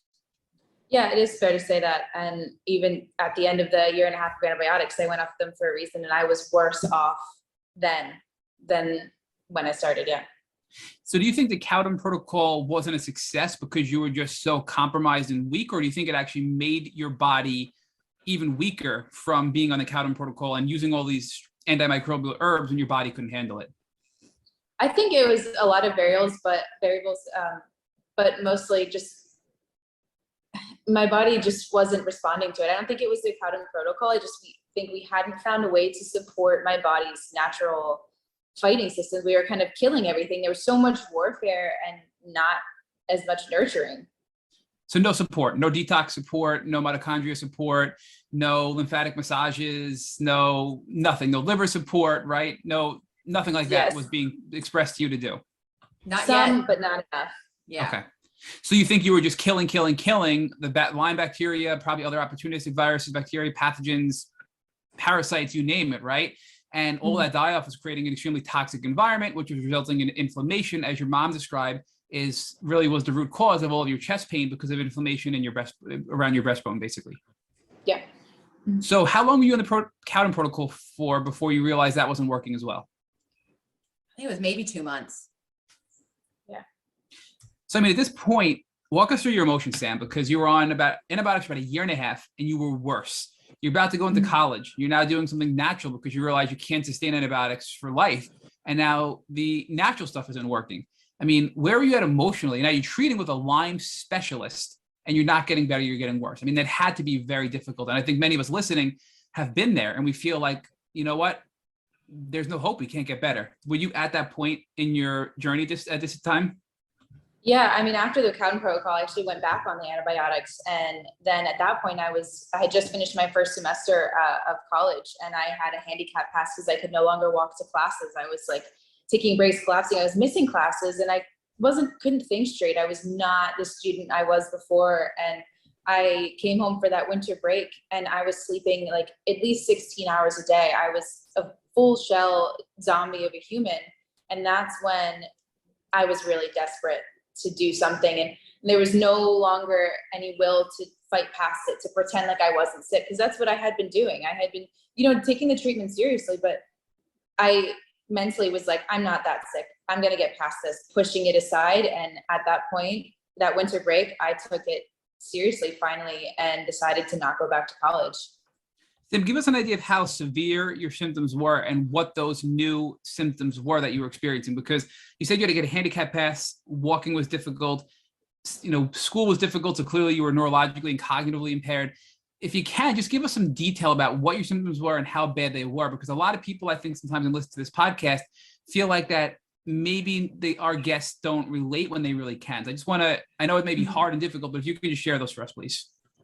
Yeah, I think honestly, I'm a bit luckier than a lot of the stories that I have now heard, but it was really severe at the time. I had so much joint pain. It's like a pain to the bone that you just can't get rid of. Like, it's so deep and the tiredness is so deep. I bought a shower chair, and I remember journaling at that time, and I was just laughing because I was at the point that I needed a chair in the shower. It took so much energy to stand to do that. And then, I got the handicap pass so I could drive to classes, but my brain was so foggy that I wasn't like computing the traffic lights, and I ran through a red light, and that was so terrifying. I was getting lost in my own neighborhood that I lived in for years.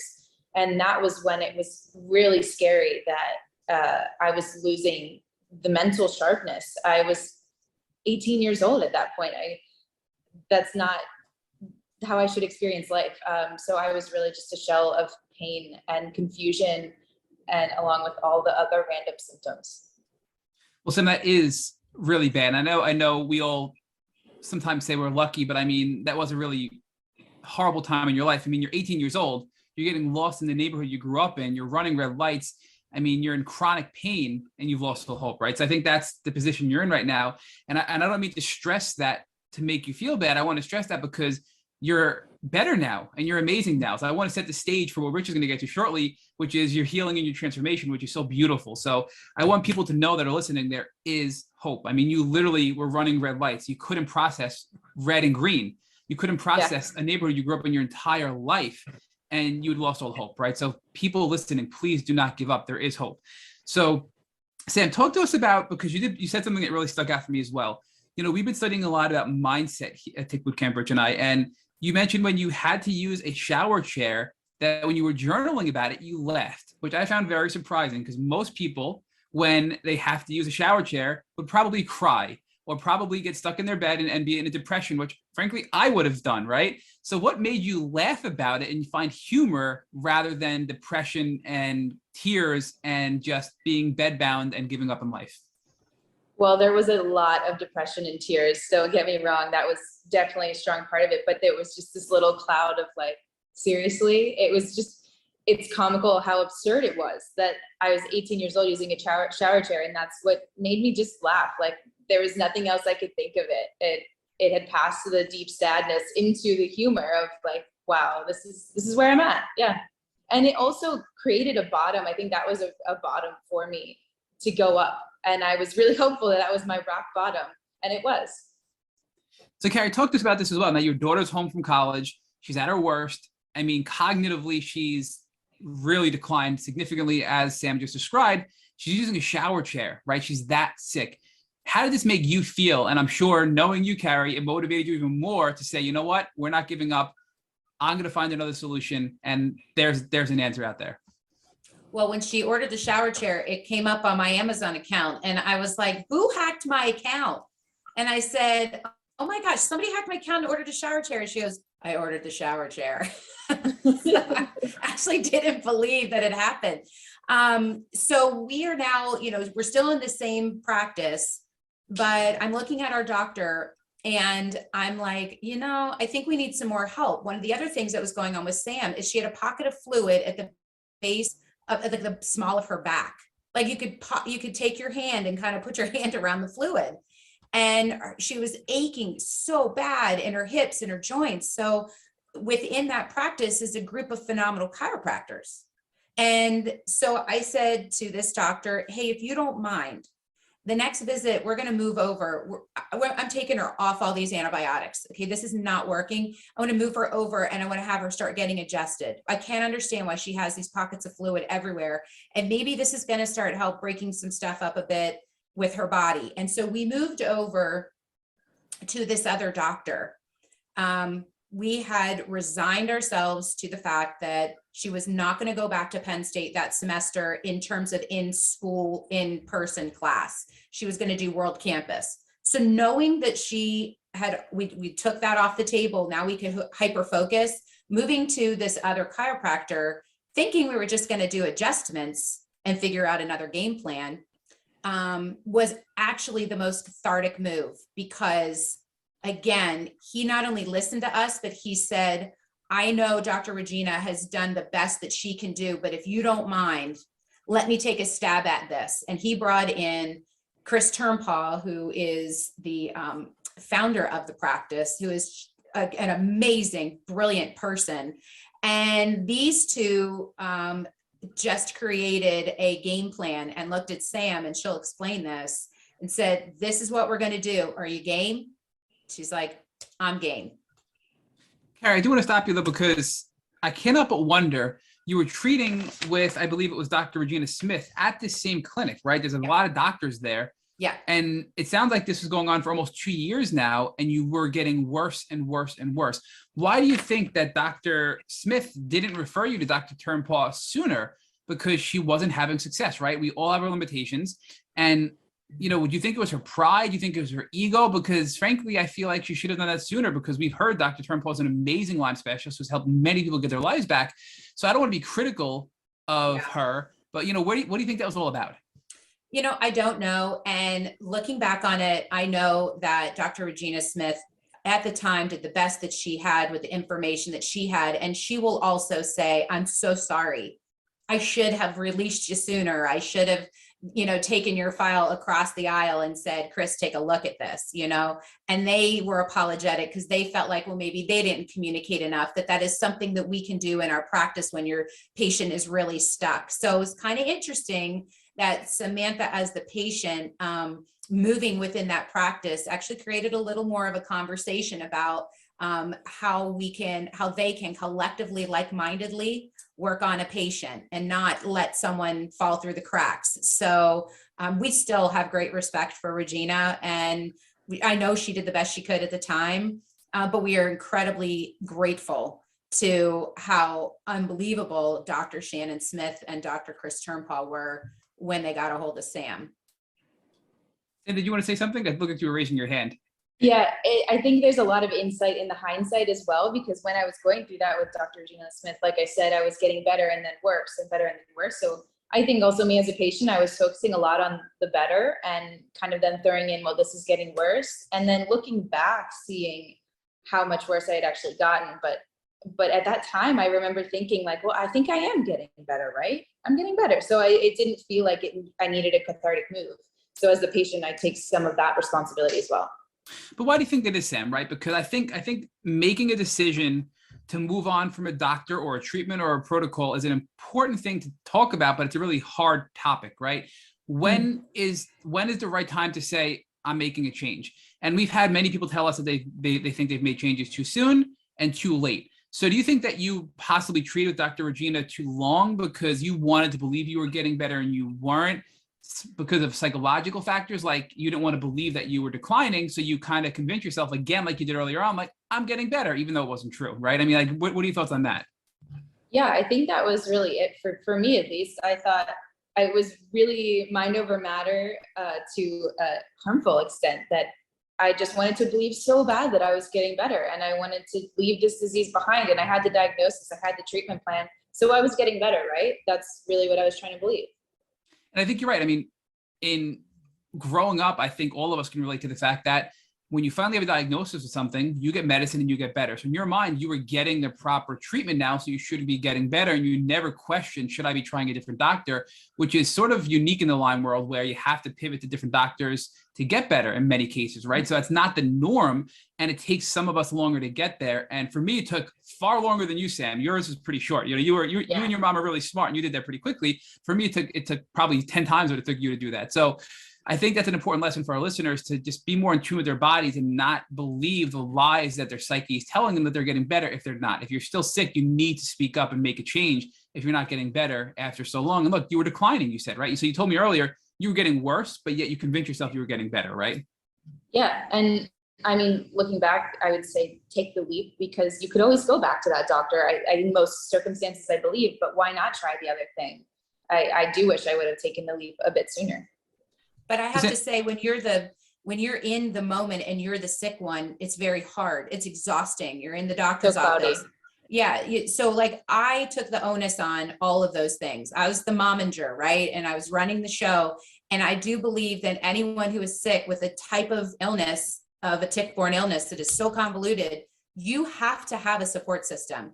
You've got to have somebody who is seeing it from a bird's eye view. So I could see that Samantha was trying to not necessarily downplay, but be like, I'm going to be all right. And I'm like, let's just try this. So I could pluck her out of that space without her having to do it.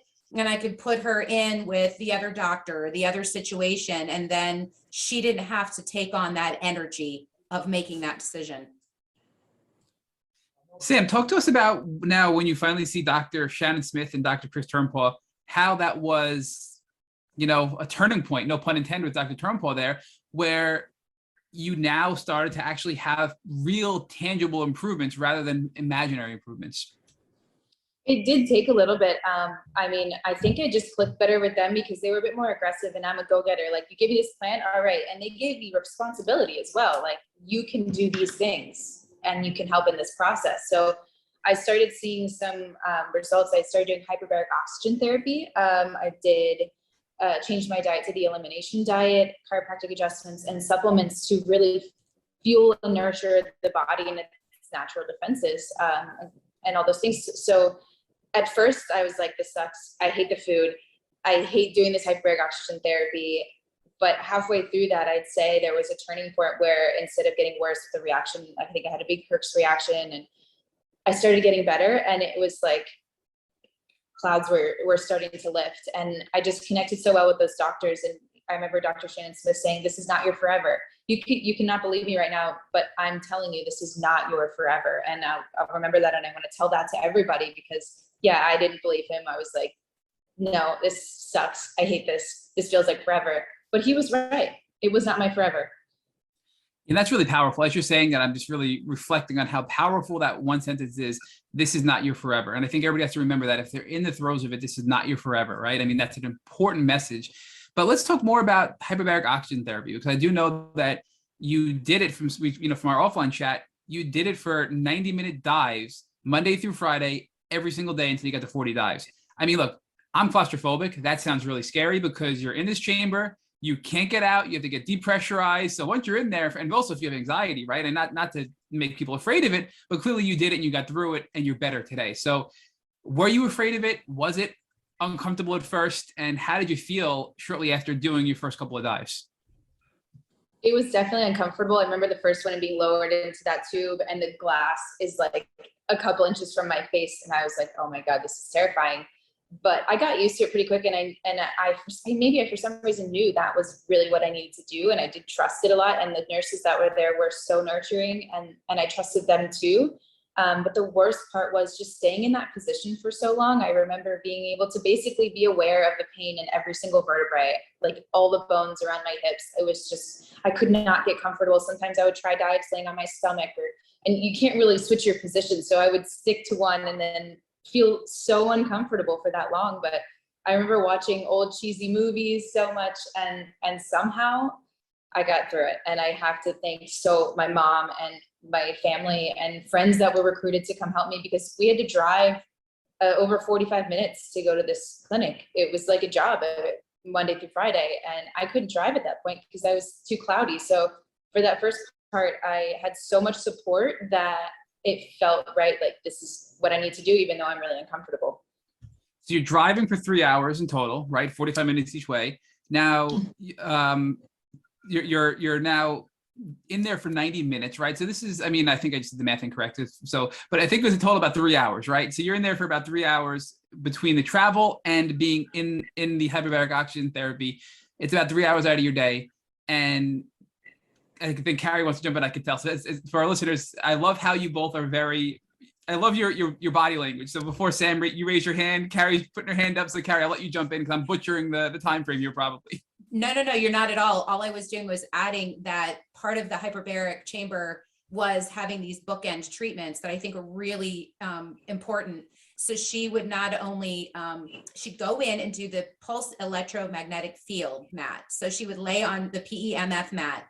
And what that would do was add oxygen into the red blood cells. So it was like, hyper HOV lane to get the oxygen moving. So she would lay there for about 8 minutes. And in the very beginning, because she had such brain fog, they would also lay it across her eyes. So she would lay there and then they would come, time's up. Then they would take her over and they would put her into the pressurized chamber. She would stay there until the allotted time. Then she'd get out and she would go into the far infrared sauna. And that's where she would detox. So they found that treatment, the bookend treatment of HBOT, to be incredibly important. So as you can imagine, it did take longer time because the dives weren't as long in the beginning and then they increased, because you'd have to get to the depth. And these are the Seacrest depth dives of like 2.4. Like these are the ones that are deep dives. So it could take a little bit longer than normal. But I just thought it was really valuable for the listeners to understand these bookend treatments were really crucial to how that HBOT worked so well. But Carrie, let's explore that a little bit deeper and why that was so valuable for this particular therapy, right? So the PEMF mat, I guess the first question I have for you is, what is PEMF and how is it helpful and what does it do and what did it do for Sam before she went into these dives? It's the acronym is it's the pulse electromagnetic field. So some people will do rifing. This might trigger a rifing technique, but essentially what it does is it speeds up your red blood cells. Your red blood cells carry oxygen. We as humans do not intake enough oxygen on a regular basis as healthy people. And one of the things that we know helps us is infusing ourselves with oxygen. Oxygen kills off the bugs, and oxygen also repairs tissue. So if you've already started the body in preparation of putting oxygen in these red blood cells, now you're making it that much more able to take in the hyperbaric oxygen therapy in this chamber. Some people can have a little bit of a response where they get a little bit too much oxygen. And at Turnpal, they were able to give Samantha treatment just for a little bit of time called H2 Absorb. And it just sort of took off some of that excess oxygen that built up in the beginning of her treatment. But having that start before HBOT was really important. And then after getting out and going into the far infrared sauna is where you detox. That's where you're sweating out the toxins that have all built up from the killing of those bugs from being in a hyperoxygen state. So the PEMF mat, which is a mat you lay on, and then also putting it over her eyes, you said as well, that allows the body to speed up the red blood cells. And really, essentially what that's doing is further oxygenating your body and allowing more oxygen to be in your bloodstream. Then you go into this hyperbaric oxygen therapy chamber, which again pumps more oxygen into your body. And collectively, the PEMF plus the HBOT oxygenate your body, which kills off bacteria and viruses, not just Lyme disease. Is that the general idea behind it? Yeah, and it also rebuilds tissues. So you can imagine that all the tissues that were kind of in disrepair from what she was going through, cartilage, meninges, all those things are now getting repaired. Professional athletes use these the hyperbaric all of the time when they have bad knees and they have bad, whatever it is, they lay in these to repair. So it does both things. It's repairing the body. And then afterwards, yeah, this is where I kind of nerd out because the oxygen is like, the spirochetes don't like oxygenated environments. They basically just like, I imagine them just shriveling up and dying with so much oxygen being pumped in. And then oxygen is the receiver of so many metabolic processes in your body, which I later learned. So it's just such a good fuel. I mean, too much, you go into oxidative stress, which is why I use the H2 Absorb to bind the hydrogen to the oxygen. But in the right balance, it's creating an environment that spirochetes don't like, and it's fueling your metabolic processes so that your body can cycle through that and get all that stuff out. So Sam, it's not only killing the Lyme and other bad things in your body, it's rebuilding your body and making your body more efficient, right? But how did you know? I think a lot of our listeners may be thinking, how did you know when it was too much oxygen and you had to take something to kind of curb that, right? How did you, is that something you knew because, as the patient based on what you were feeling, or is it based off of some testing that they were doing while you were receiving this therapy? What indicators did you use to determine if you were being over-oxygenated? It was more based on how I was feeling, and it was a very intuitive feeling. I think for me to that line between not enough and too much, where I felt like it was being fueled, but like there was an overdrive button. But they were really preemptive in it, so I didn't feel the oxidative stress very much because they knew that might happen, and so they gave me the H2 Absorb before any real oxidative stress actually happened, which was really good for them to be preventative. Sam, let's geek out even more on this because I'm loving this as well. So let's talk about now the far infrared sauna, right? Because initially, Rich and I thought, that just the only benefit to that is sweating. And when you're sweating, you're removing toxins through your skin, which is your largest detox organ, right? But then we've learned that there's even more to it, right? So what we've learned is when you're in the far infrared sauna, it's increasing blood flow and circulation in your body. It's allowing things to get flushed out, but it's also helping your liver function better too, right? There's a lot of other benefits to the far infrared sauna. So what are your thoughts on the far infrared sauna from the perspective of removing toxins, detoxing your body, but also allowing your body to just operate more efficiently by increasing blood flow and circulation within your body? Yeah, I'm weary about detox things because your body has such amazing wisdom to detox itself. So when there are things that are advertised as this will detox your body, I'm weary. But it's a supportive detox where you said it helps your liver. So your liver already knows how to do that.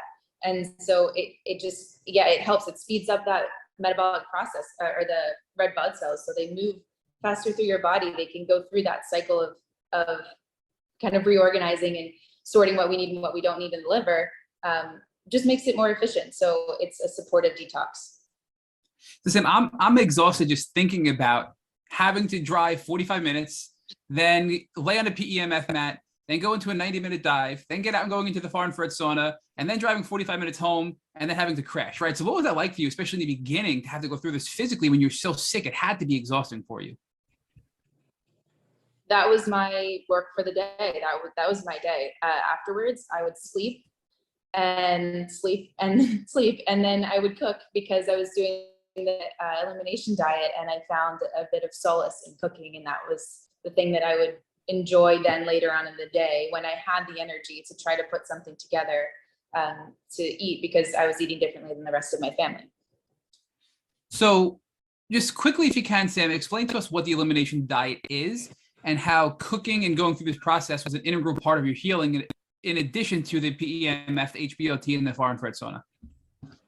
So basically the way Dr.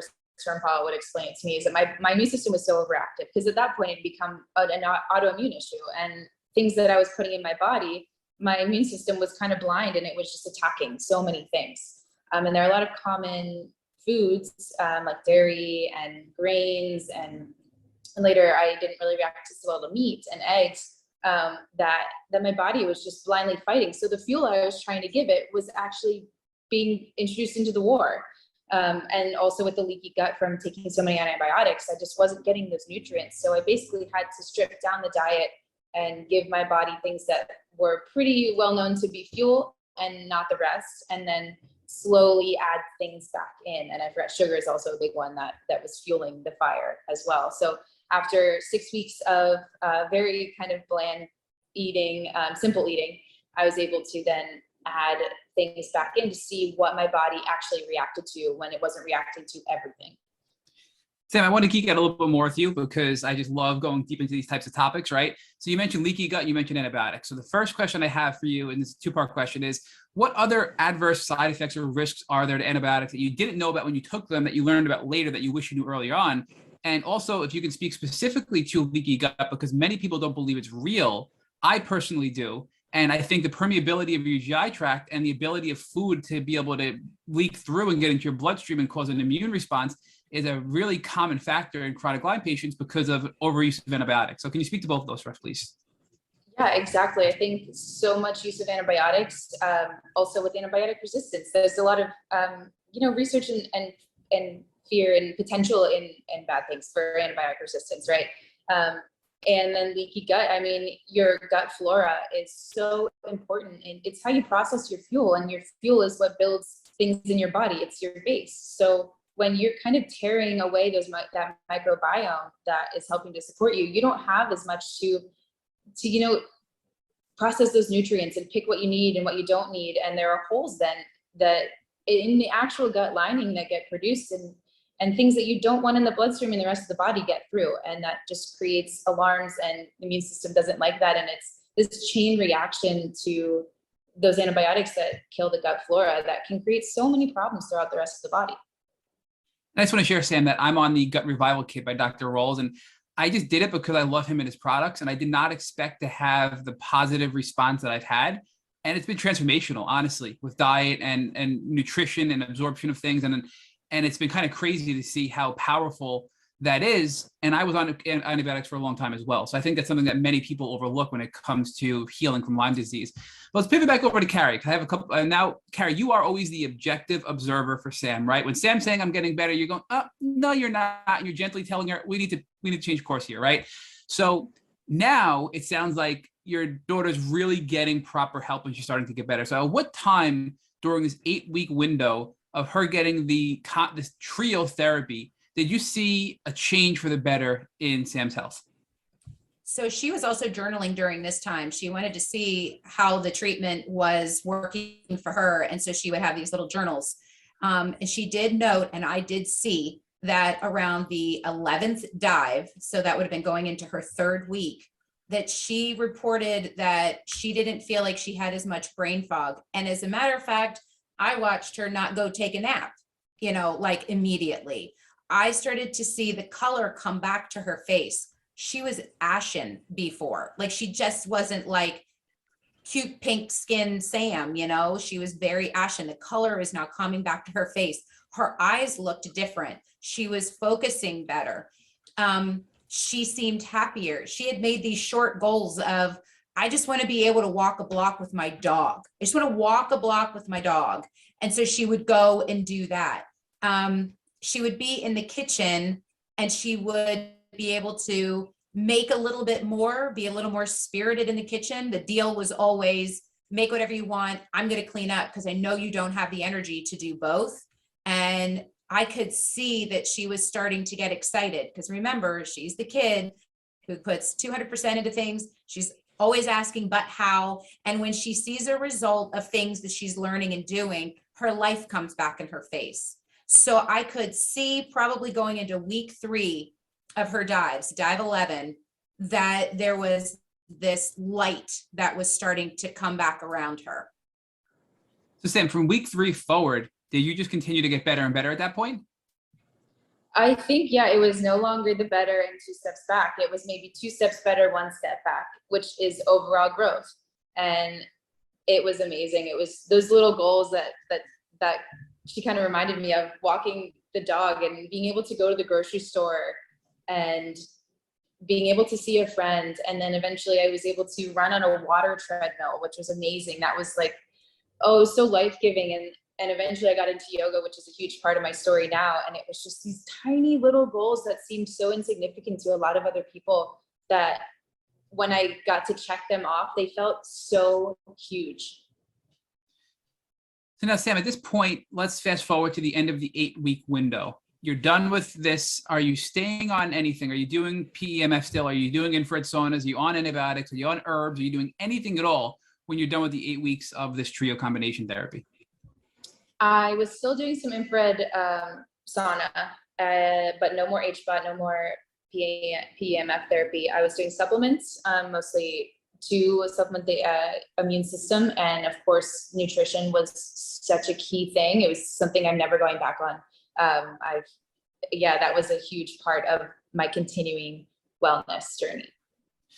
So Sam, just give us a quick overview of that time to the present date. Was there anything else that you did in your healing journey that's noteworthy for our listeners before Rich picks up to go over your transformation and how you are today? Sure. Movement was a really healthy thing then for me. I think when I was able to take a walk, or when I was able to run on that water treadmill, when I was able to do a simple yoga class, though the movement became so healthy for me and empowering for my body, no matter how gentle it was. I really don't want to undermine the power of mindful and joyous movement. That was really medicinal for me. So it sounds like the healthier you were getting, you kept making gradual improvements and doing more and more and more. It started with underwater treadmill, right? Then you started being able to walk. And as you started to get healthy, you kept pushing yourself within reason. And that pattern just kept going and you just propelled forward until you reached optimal health where you are today. Is that kind of a general overview of the time from post HBOT and trio therapy to the present date? Yeah, I mean, I think for a couple of years, I didn't trust my immune system. I was still getting sick very easily in my body. I'd say my immune system is a bit dramatic. When I do get a common illness or cold, it would be more dramatic than the normal person. But that is like nothing compared to the symptoms that I used to have. But your body was slowly rebuilding itself. Your immune system isn't going to get better overnight, right? So your body was just getting better and better and better. So the final question I have before Rich picks back up, because I know he's antsy to jump in here, is that, looking back at your entire journey, and this is a hard question because you have to be a little critical on yourself and your experience. If you had to do one thing differently in your journey, what would that be? It's hard because as soon as I started getting well, I kind of joked that once I could start walking, I started walking and then running away from Lyme because I wanted to leave it in the past. I didn't want to think about it anymore. I was so done. I was moving on. But I guess looking back, maybe the thing is seeing the power in food earlier on, because I didn't take it seriously, and I was very grumpy about the food, and it's and the outcome, it's become one of the most powerful things. So I mean, my journey to wellness was a lot quicker than a lot of people, and I think it could have been even quicker if I did realize the power in food, because everything else was also really powerful. So Carrie, talk to us about your perspective on the steps that you took together with your daughter to get to a place of healing. And what would you have done differently, or what would you have recommended? What would you recommend to another family if they were on the same journey that they might do differently than you and Sam did? I don't know that I could have done anything differently than I did, because I talked about it. I asked questions. I contacted people I felt like I had no business contacting. Like, I was following, LymeDisease.org, and I found Lonnie Markham's number, and I called her because she had a daughter who was the same age going through things. And I just felt like at this point, when people are going through these debilitating illnesses, you could just reach out to anybody you possibly can as a parent. And I was making contacts with as many people. I feel like I'm happy with the way in which the process went, in that I just, every time I made a doctor's appointment, I still made another one waiting in the wings, because I wasn't going to just rest my laurels on whatever I found out at that doctor. Like, I just couldn't get an answer fast enough for my child. Nothing could be fast enough. So I think I did a good job at expediting the process and really listening to what other people had told me. Do I wish that I knew that functional medicine was right around the corner and that was the key to it early on? Absolutely. And so to that, I would say, when I know that people are suffering and they come to me, the first thing I say is, can you afford to go to a functional medicine practitioner? Can you afford to go, and especially in my area, can you afford to go to where we go, Turnpal Health and Wellness, because it is more of a concierge medicine format. They don't use insurance models. But that's really important, because when they can oversee everything from the blood work to the root cause of the issue, that's when you can find out what your body needs to get well. It's not a one size fits all. So yeah, that's my biggest advice to people, is until our mainstream medical doctors know what to do, I'm saying you need to go through functional medicine, or find a Lyme literate doctor in your area immediately. Like, don't mess around. That's the first thing you should do. So Carrie, let's talk about the pivoting element of this journey, right? Because we've learned a number of different things during the course of the 250 podcasts that we've done. But one of the things that we've learned is it's never one doctor and it's never one treatment protocol. You have to be prepared to pivot. But it's a very difficult thing to do, especially when you're starting to have positive results, especially when you begin to develop a connection with the people that you're working with. So how did you make the decision to pivot, or to help your daughter make the decision to pivot from one practitioner to another, so you can have this whole team approach to healing? The person who's the most important in the room is my child and not the doctor. So I'm not really concerned about hurting a doctor's feelings. I'm concerned about getting my child well. So we are always taught that the doctor knows everything. Don't question the doctor. And I'm not trying to tell folks that they should be disrespectful in any way, but you need to take ownership over your health and what you feel is right. And you need to do the same for your loved one.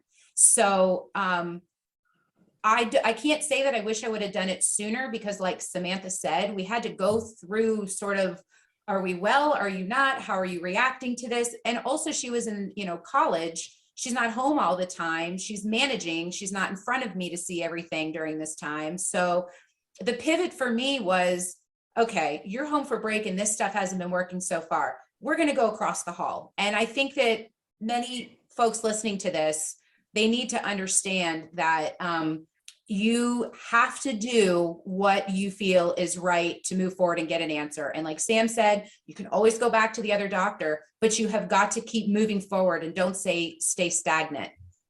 Well, Carrie, the other thing that I'm concerned about with this pivoting is we can stay with a practitioner for too long and not benefit from that practitioner doing as much as they have done for you.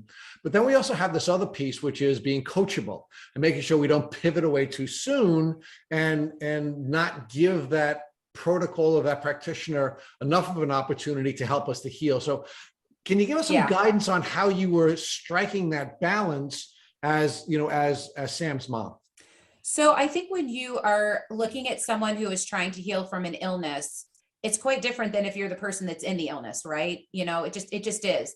For me, I was trying to be respectful of Samantha's journey and time in it.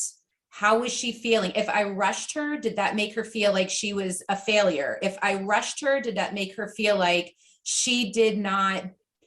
maybe she didn't do the steps right that the doctor had laid out for her, right? So I think what you have to be able to do is have an honest conversation with the person who's really struggling and say, where are you right now? Are you frustrated? Are you feeling as though you have really done everything this doctor has asked of you? And, you know, if you have to be honest, the person who's sick has to be honest. Like Sam said, the food part sucks, right? There's always going to be parts of these treatments in the journey that are going to be uncomfortable and you don't want to do them. But you really do have to stick it out, and they can take a while. They take a while to have an effect. And so I think the person who's sick, I know they want out of it as fast as possible. I know they want to find that next pill that's going to make them feel better immediately. But I think they have to be honest with themselves. Are they doing the work? Are they really listening and doing the work? And I think that's really important. And unfortunately, it is work. It's not fun. I did the food work with her because misery loves company. And I didn't want her to be the only one in the house who couldn't walk into the pantry like everybody else could. So, you know, I just think that's a really valuable part. Like, are you really doing the work?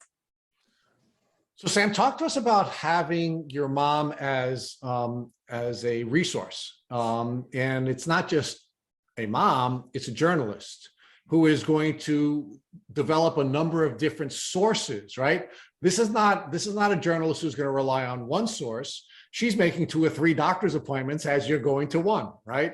She's not going to trust anyone despite their expertise, because it's her responsibility to make sure that the experts are doing the work that they're doing. That's what she's trained to do. So talk to us about how important it was to have not just a mom, but a mom who's a trained journalist, and she used her professional skill set to help you get the diverse set of treatment that you needed to heal.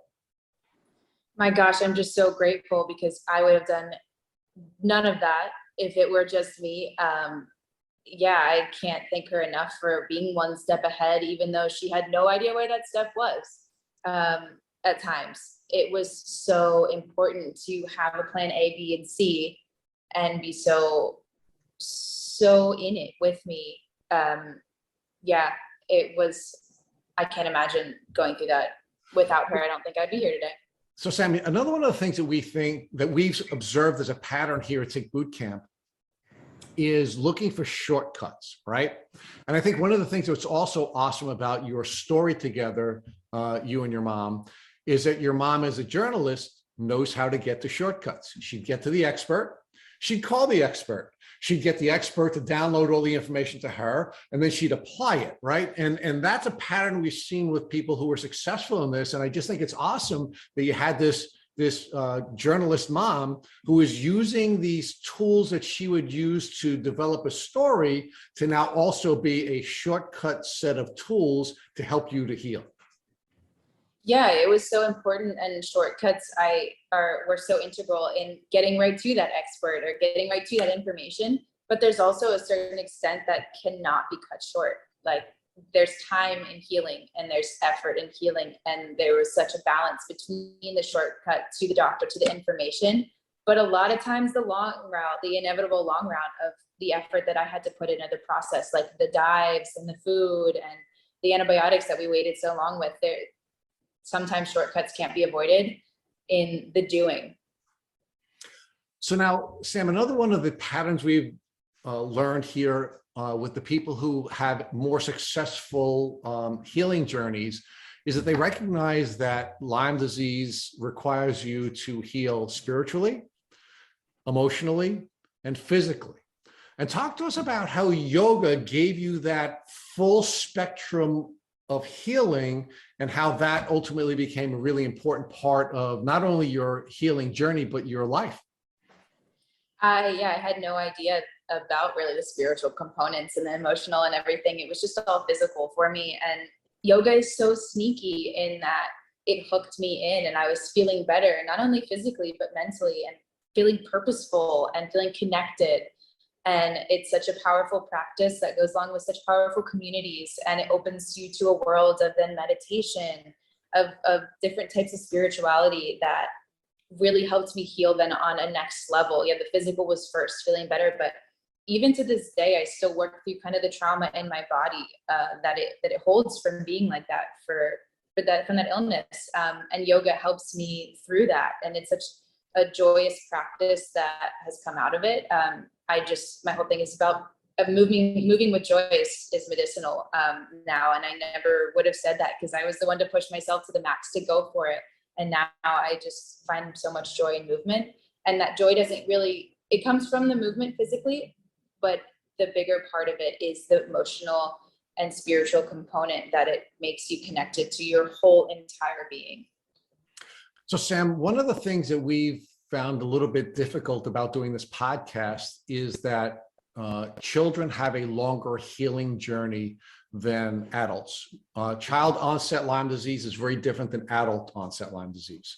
And one of the things that I'm going to want to talk to your mom about in a minute, but I do want to stay with you is one of the reasons why that's a challenge is because in many cases, your parent is taking care of your treatment plan, and your parent is in charge of taking care of making your decisions and getting you to a point where you're in remission.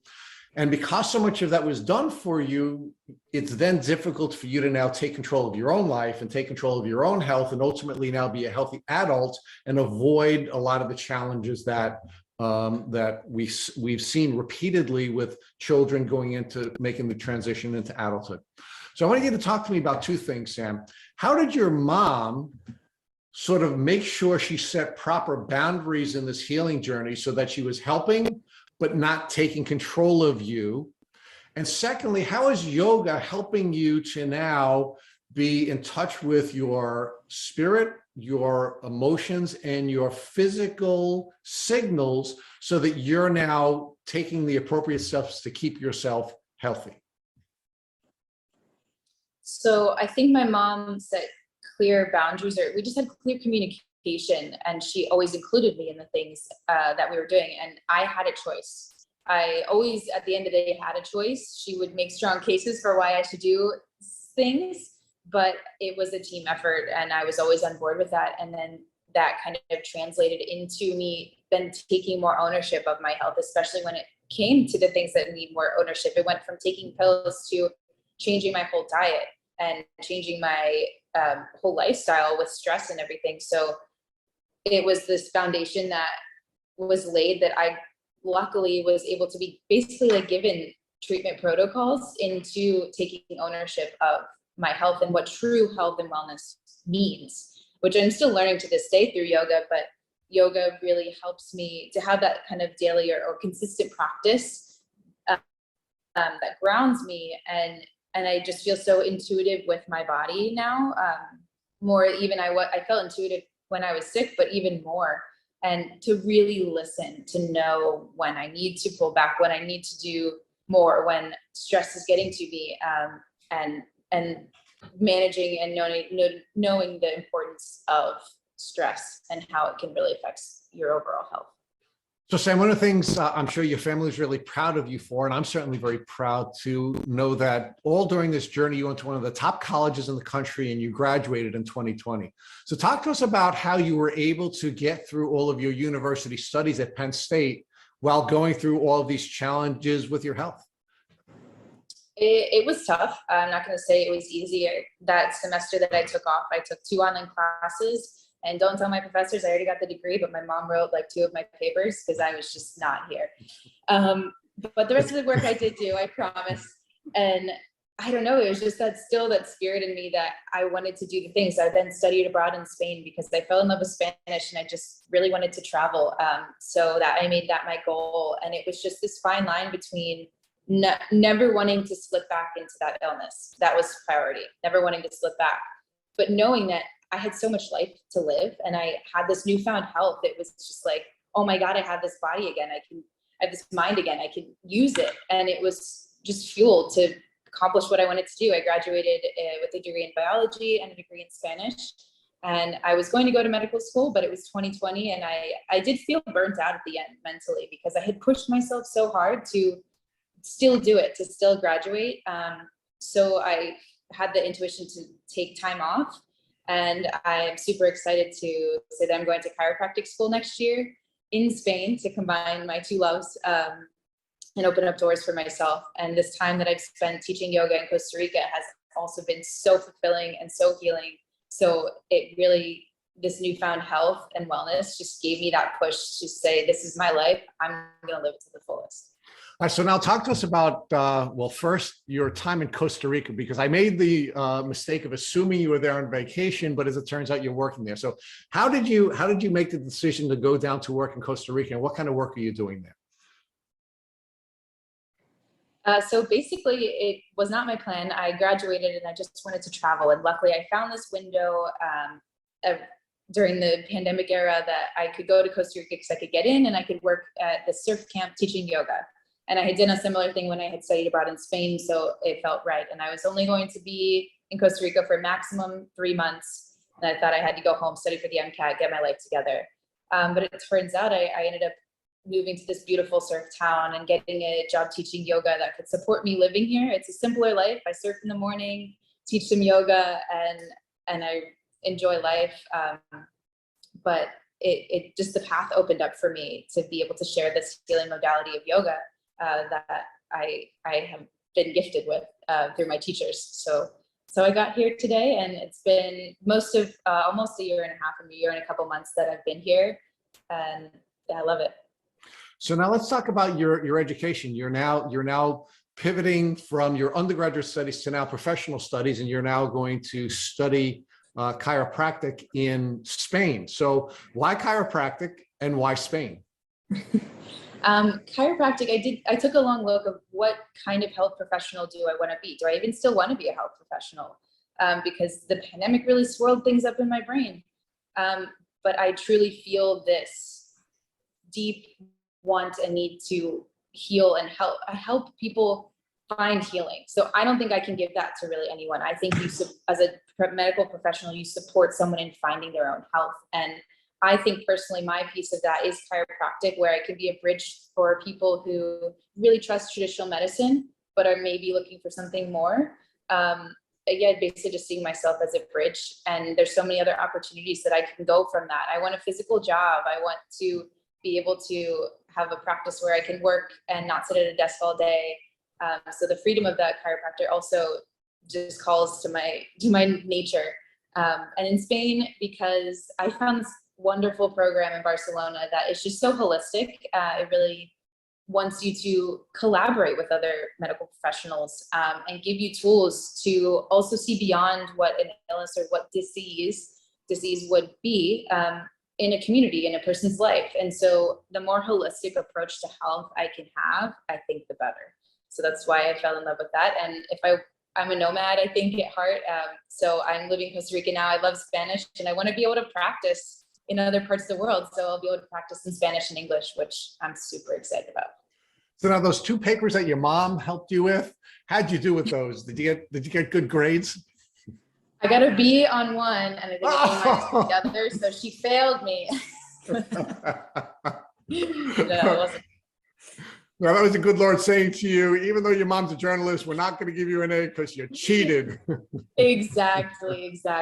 I do regret that a little bit, but I had to do what I had to do. You did. No, so Carrie, let's now put your mom hat back on and help other moms who have children who have Lyme disease, because unfortunately, as I had shared with your daughter earlier, we do not see positive results coming from many young people who have juvenile onset Lyme disease.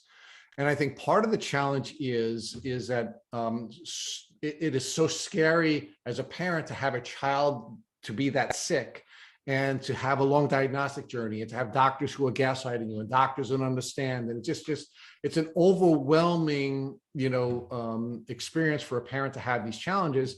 And parents just take control of their children's lives and they take control of their care.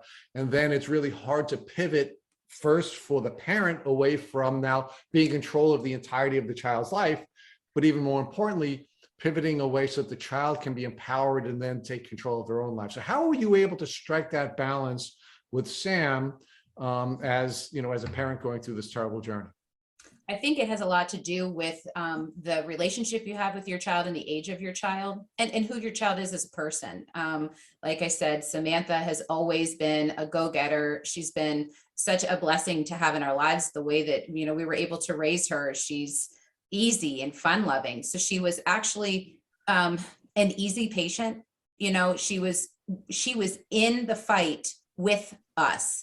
She was invested as much as I was, and that's really important. One thing you probably don't know is that our youngest child also had Lyme. And I'll tell you this, if I had not experienced what I experienced with Sam, I would have missed Shay's diagnosis. The only reason I caught her diagnosis that the primary care provider that I tried with missed, constantly, I knew enough to know. So I will say from that experience, because if I had not known what to look for, these were symptoms that a 12-year-old girl had. She was having growing pains, and I'm using my little air quotes, growing pains. She was overly anxious. She was getting frustrated about things. She was tired. She was cranky. Have I not explained all preteen young girls? Period. Certainly all four of mine. Right. So when you put in the context of that type of symptom list, it is so easy for not only a parent to dismiss their child, but for a provider to dismiss the child, because that's exactly what happened on my end. So it is a blessing in an insane way that we went through what we went through with Samantha, because it expedited the process of Shay getting well. And so to the parents out there who, when they have very young children, my heart aches for them because their child isn't able to articulate as well as Samantha could. And because they can't articulate as well, and because the symptoms fluctuate so much, it's exhausting, it is frustrating. And you probably at times look at your child and go, I don't understand, like, why can't you just get up? Why can't you just this? I can appreciate how a parent can downward spiral and not know how to really handle a young child. So my heart always goes out to the parents who are trying to help a young child heal. And I will say this, no matter what age your child is, you have to have respect for them as a person, and you have to share with them and talk with them the value and the meaning behind getting well. They have to be participants. Shay learned how to be a participant in her health because she saw her big sister do it. And she knew the value of taking her supplements. She knew the value of cutting gluten and sugar, not eating the things that her friends were eating at the lunch table. So you have to sit down and have a conversation. It's not a form of punishment, the things that you're doing with your child.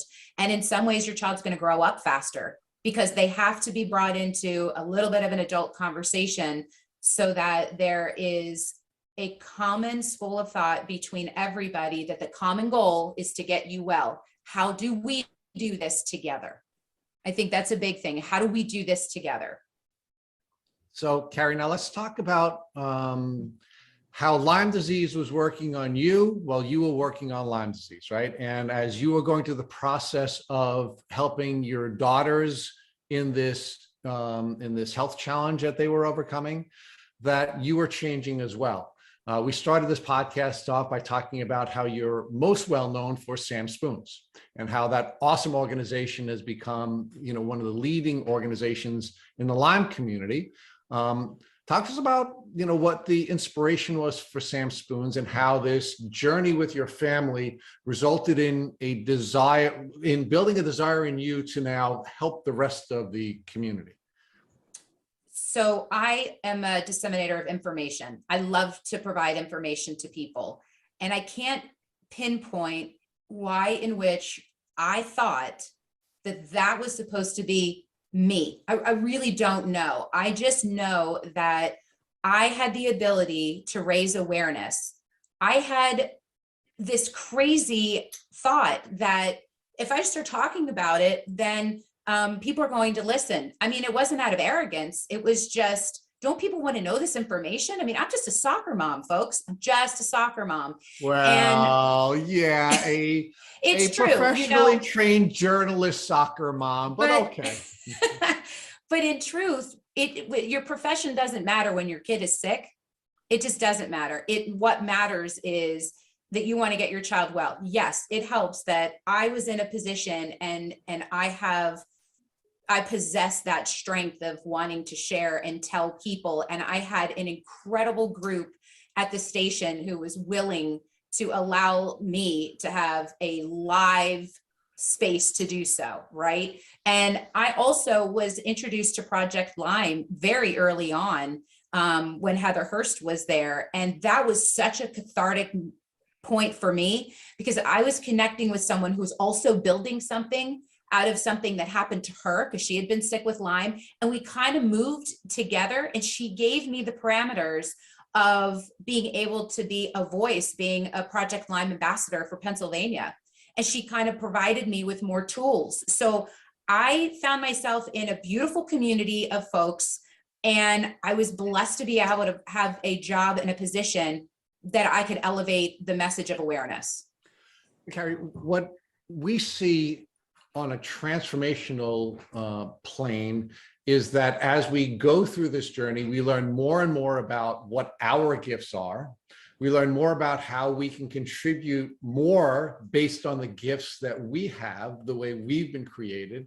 And it seems to me that one of the things that we've already talked about here is that you saw that the platform that you were trained to work in wasn't performing its most important function, at least as it relates to the Lyme community, which is education, right? We, after we graduate from college or law school or whatever professional school we go to, I'll use myself as an example, where do I get my education from? I get it from the news media, right? And the news media wasn't performing the function it was supposed to perform in your community. And you took your experience and your God-given gifts and you created an organization that's designed to fill that gap. So give us some more, you have to take a little bit more credit. You have to please see this journey as on the spiritual plane and talk about how that came together and is manifested in Sam's Spoons. So I wanted to be able to bring my daughter's name into this because she was the reason why it happened. Also, spoons, not everybody in the Lyme world does know that, a spoon is representative of the amount of energy it takes to do a simple task. And I really thought that was important to bring those two things together. But I created this foundation simply because, number one, there is no reason why we should have to spend the amount of money that we have to spend to get well because we were bitten by a tick and because we do not have health organizations that fully support wellness in the tick-borne illness communities. It is archaic and it is not designed to treat people with dignity, respect. It drains a bank account, and I'm not okay with that. We could afford to get our daughter well, and I have guilt that I can't turn around and pick up somebody else and go get them well.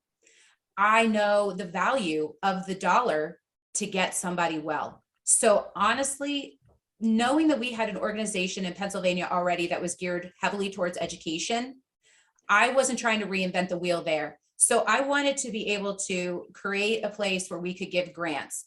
And I also wanted to educate people at the same time on a very grassroots level. Like, I want to talk to me. I want to talk to me. And I want to say, this is how you can prevent a tick bite. Or if your child is sick or your loved one is sick, this is how we can start to get the ball rolling to get you well. So I wanted to be able to expose with education who Sam Spoons is, but ultimately I want to help people get well. I want them to have the same success in life as we've been able to provide for Sam and we were able to do for Shay. So that's education and having the funding to be able to get yourself well. So Sam Spoons is created out of the fact that my heart hurts for people who cannot afford to get well and who do not have the education that they need to be preventative, just like not getting skin cancer and, you know, brushing your teeth every day so you don't get tooth decay. It's kind of that simple. So Sam, how does it feel to have your journey honored with a foundation and a purpose as just described by your mom? I'm going to be completely transparent. At first, like I said, I ran away from Lyme. It was her thing, not mine. Yeah, my name's on it, but I'm done with that chapter. No more Lyme talk. But little by little, I just have so much. I want to be more involved. I have so much respect, and I feel more connected to it. And it's just amazing that my mom took that. I mean, I ran from it, and she took it and made it into something to help other people. And I think I'm doing it in a different way, and in the future it will pay off in a different way. But it's amazing what she's doing. And if I were so much of a nomad, I would be there and helping, but I help from afar. And yeah, I'm really proud and happy to have my name on there, happy to do what I can do, and that my story is doing things for other people, is creating change, there's more good coming from it outside of myself, reaching far beyond. You know, Sam, one of the things that I often think is that the healthiest people are the people who leave the tribe that they didn't voluntarily become a member of, right? When you become a member of the Lyme tribe, you're pulled in, right? And one of the things you want to make sure that you feel very much at peace with is leaving the tribe as soon as you can, and not feel that you have to stay in this, you know, in this tribe, and unfortunately sometimes even have an identity of a sick person. So I really love the way you just described how much you feel blessed to be honored by your mom's approach to trying to, you know, fill in the gaps where the journalists have failed, help people who have been on this very difficult journey, deal with some of the, you know, the guilt that comes along with being privileged and having the tools that she needed to help you and your sister overcome these challenges, and do that in a really healthy way, but at the same time, not pull you back into a place where you may have, you know, be a part of a tribe that no one really should want to be a part of. So I really just think the way the two of you have just described, you know, your separate transformations is unbelievably beautiful, and really, I think, very much on point with how a healthy mom and child should go forward after they've achieved, you know, the beautiful outcome that you've achieved. So I can't tell you how beautiful I think that is. So now let me ask you the last question, because we've kept you much longer than we thought we would, but it's such a beautiful story. You're two beautiful humans that it's hard for us to say goodnight. But I'm not going to ask you first, Sam. If God forbid, your mom came down to Costa Rica to visit you, and after having a beautiful day together, you saw a tick biting your mom, what would you do so that she wouldn't have to go on a difficult Lyme disease journey? Well, if anybody's going to be bit by a tick, I mean, if how do I word this? My mom is a tick's worst nightmare. So if a tick were to bite my mom, they would be in for it. But if it were somebody who was not as educated as my mom, because gosh, she'd be fine. I wouldn't worry about her, because I don't think she would get bit by a tick in the first place. But there's so many resources. I mean, I would tell them to get their tick tested. I would tell them to go to a doctor. I would be an ongoing resource, and make sure they have a support system. But first and foremost, just to take care of that immediate danger, get the tick off as you should, and get it tested, and be preventative, be preemptive, and don't wait. So Carrie, we recently interviewed a young woman who I asked this question to, and she said, if I got a tick bite, I'd light myself on fire. So tell me what your reaction would be, Carrie, if God forbid, Samantha came home and being the outdoorsy gal that she is in Pennsylvania, you found a tick biting her. So I'm 7 minutes away from an amazing functional medicine, Lyme literate doctor. And without a doubt, I would put her in the car and I would go there, because I would go straight to the folks who know exactly what they need to do to manage a person who's been bitten. You know, you don't go to primary care physician to treat your cancer, you go to a cancer specialist. So I would say, you know, whether it is Sam, it's my husband, it's my neighbor down the street, you know, I get calls left and right. You guys know that, right? I'm getting calls left and right, and texts and messages and DMs and whatever.